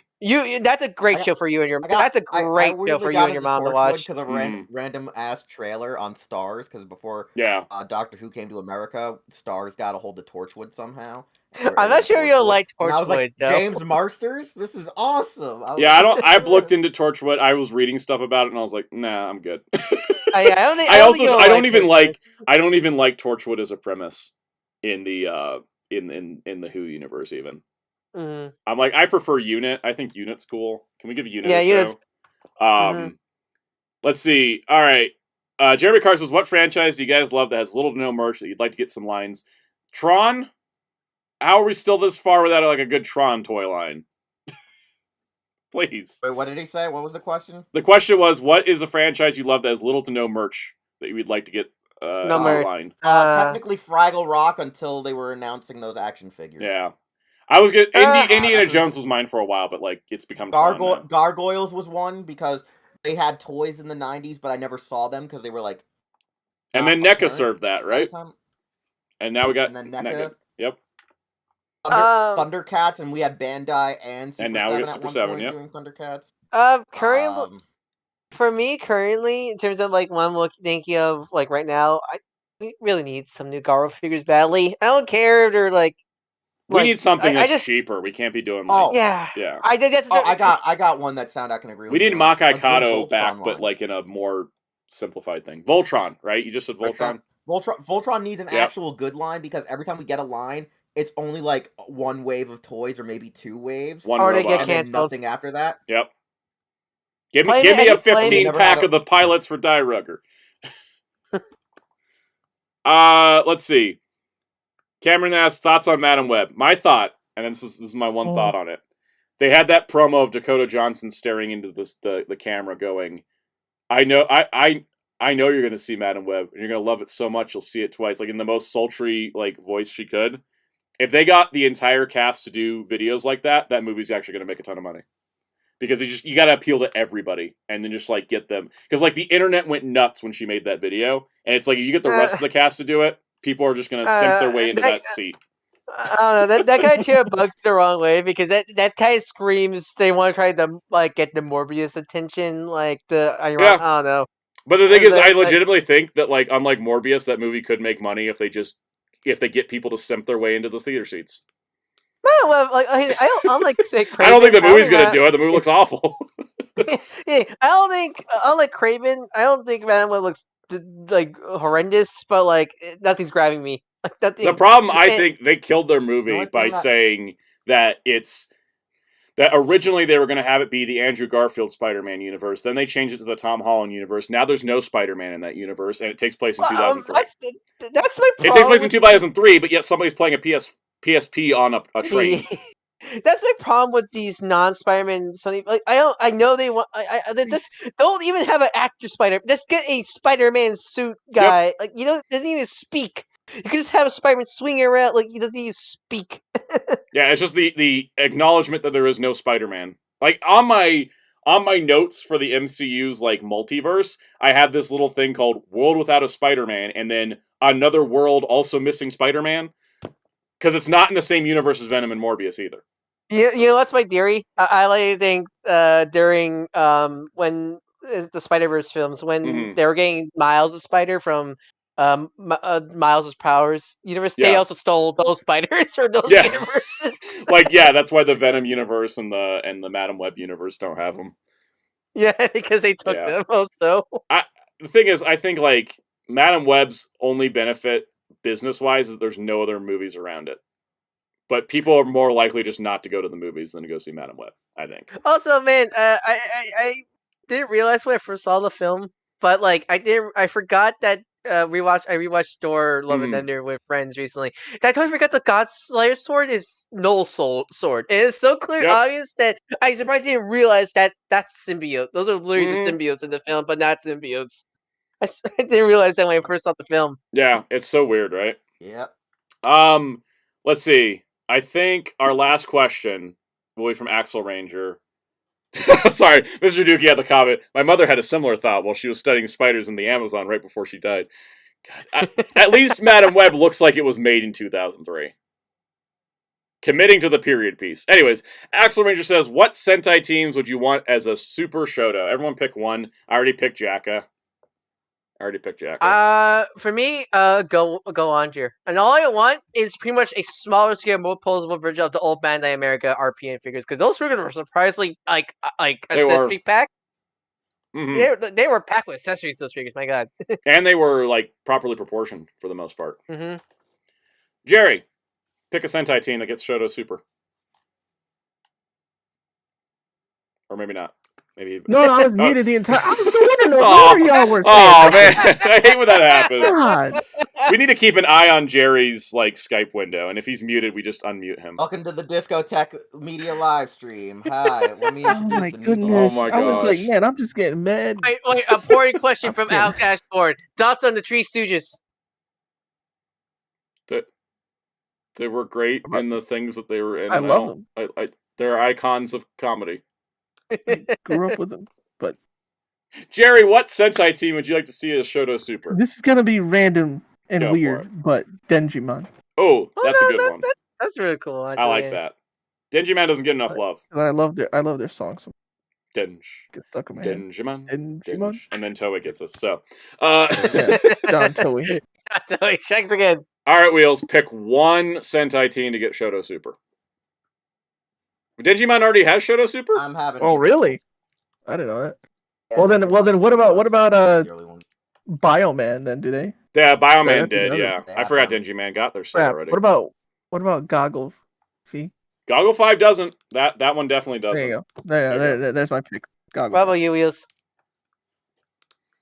I really don't know, because I'm sitting here and I'm like, you chose Go Onja, which is a good one. We know not Q Ranger. Koyuger's probably coming soon. Are they done Car Ranger yet? Just them gonna probably capitalize. They haven't done Car Ranger. They haven't done Car Ranger yet, but that's because they usually try to correlate their Super Shodos. They usually with their mini plot. Well, I think they finally caught up, right? Like they've done all the Super Shodos to all the mini plot. You know what I want for that way. Like I kind of want Ginga Man, because then we would like get the lights of Ginga as a. I want their boxes to say it's neat. And they get horses, and they come with horses. Yeah. Like, I think what they would do for Ginga Man would be put the lights of Ginga armor would probably Bull Black, and then. Or they do Bull Black on his own, and then the lights of Ginga come with Bull them. Black on parade. Yeah, Bull Black operate like Bull Black Yeah, 'cause I comes was thinking, separate, like- and then the Lights of Armor, like Lights of Ginga, come with the Ginga Men. Right? No, I would, because here's the thing: if you do the Lights of Ginga, it would be too much because you'd have all their little parts on them. It And becomes you the also have Lightning their regular Collection. Trans Daggers, Oh, yeah. Quasar Sabers, Quasar Launchers, Well- and because remember, when they get the Lights of Ginga, even the Quasar Launchers got an upgrade type. Yeah, that's right. Yeah, you're right. That would have to be a separate pack then. So it would. Be Oh, it could be like. Oh, I just make them a remembered. separate Gokai piece of Silver figures. came with the Gokaiger 10th weapons. Yeah, that's what I'm saying. Yeah, do that with That's Bull what I'm Black. saying. It That'd would be work. Bull Black. Do that with Bull Yeah. Black. Give them them. Mm. Yeah, I want. I If also they do like the Power love Ranger- for high school heroes in the chat. They'd make If they good do figures. Power Those suits are Ranger, awesome. if they do Power Ranger, I want VR Master to come with the Pachinko machine. I want him to come with the barber chair though. Yeah, no, just make a playset. I want to make a playset. It's a playset of VRV Master and all the little errands he went on. It's just a little box and it's a diorama. He just goes from his grocery store to his pachinko. Another good set, other than if it's not Ginga Man, it'd be probably Shinkenger. Yeah. I'm surprised they haven't done that yet, honestly. That's because they haven't done anything with Shinkenger in a while, actually. It's weird because Shinkenger was like that was their big Sentai series at the Shinkenger was time. one of their Until biggest ones Gokaiger. before Gokaiger, yeah. Yeah. Gokaiger came in and took all the thunder. I feel like why they threw Shinkenger aside though is still because of the falling out they had with probably Shinkenger. Yeah, Shinkenger Red's actor. That's why we didn't get any anniversary stuff for Shinkenger. Is another thing I was thinking about too, with the Super Shodo line is as I was thinking about like Kyoryuger, right? You have to split it in half where you put like, the 4 guys in Death Ryuger in one set and then the other 6 in one. But then I was thinking about like how would they do Q Ranger? Because I'm still mad that Yudo only did three figures. Wait, what? Because they did what? Red. They did Red, Phoenix, Orion, and Phoenix. Yeah. Yeah. So technically only 2 because one's just red. Yeah, Q Ranger power up. you do need. And then how do you break down Q Ranger? You can't put 9 in one box. Here's how you do it.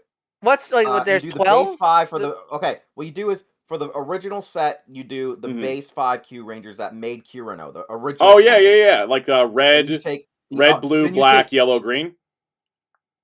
Yeah, and then you take the other 2. Then you take the other 4, and you put them in with Commander. Yeah.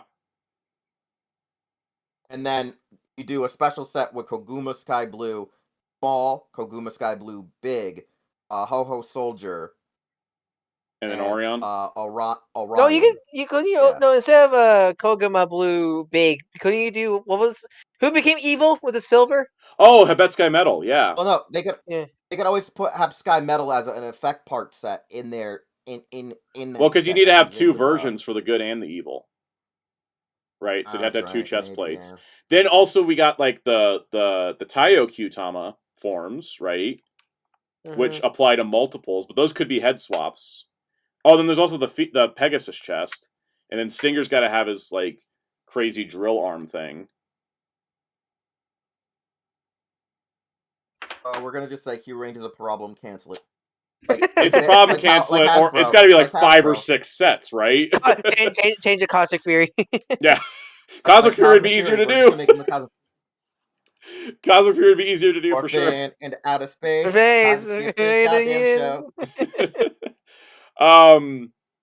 Muteki, if you want to know my thoughts on Cyclops is Dead, you can find out this Friday on the Marvel Legends Rundown.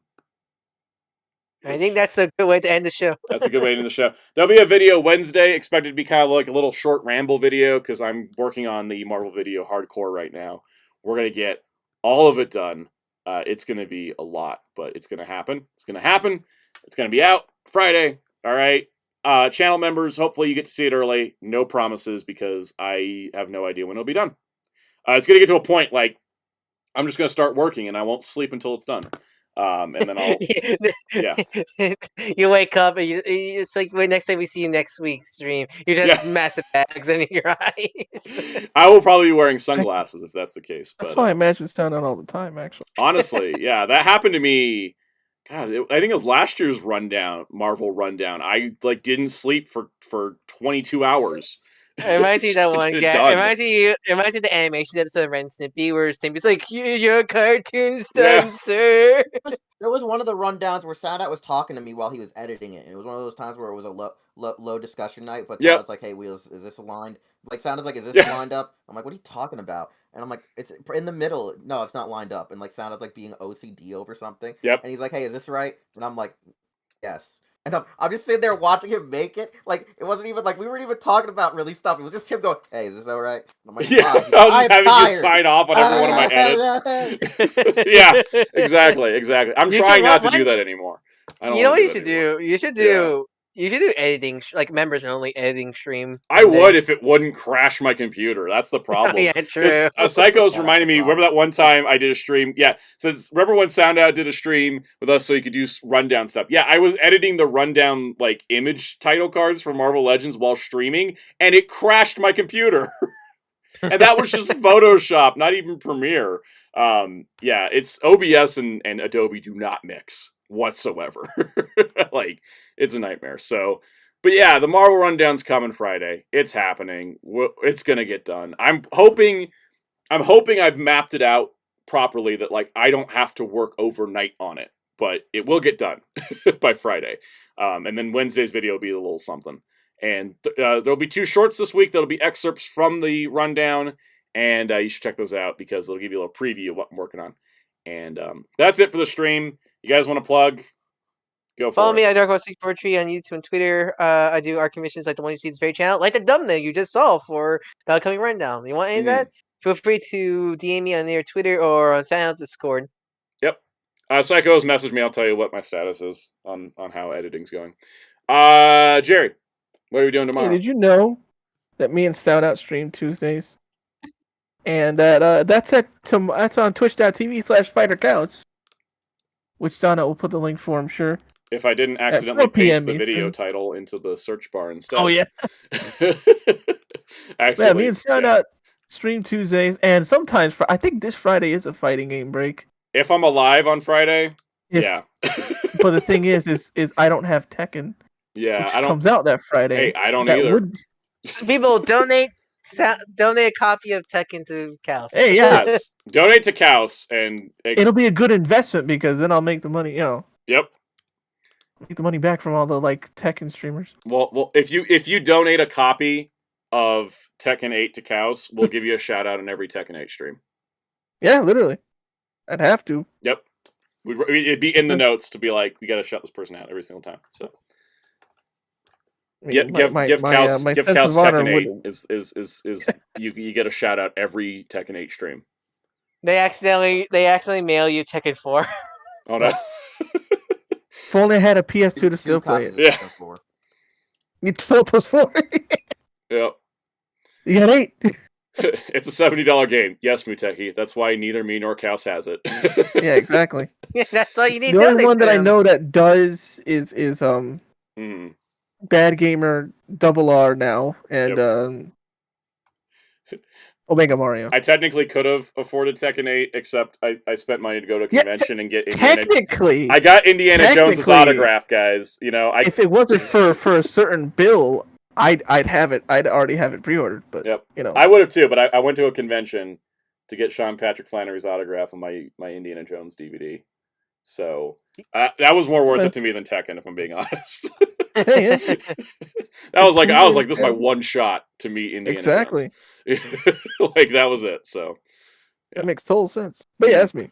4 p.m. Eastern. Me and Soundout. Yep, it'll be fun. I'll be on for tomorrow for sure. We'll see about Friday if I'm alive. Rundown season. Wheels. Hero Club. What's Hero Club doing this week?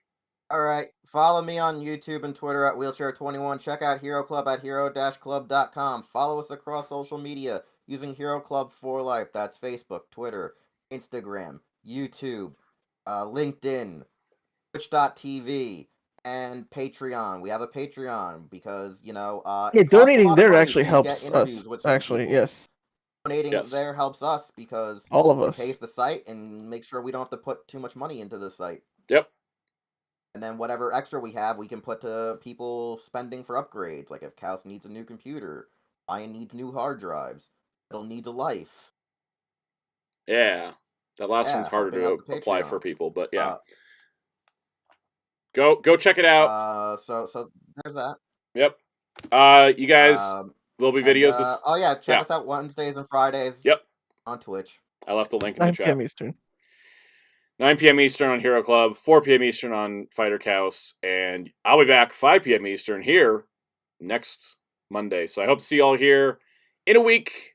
It'll be fun, and we'll be able to talk about the Marvel Rundown in the post, everybody getting to watch it. So it'll be good times. See y'all next week. Please watch Marvel Rundown, because I'm killing myself to get it done. Bye!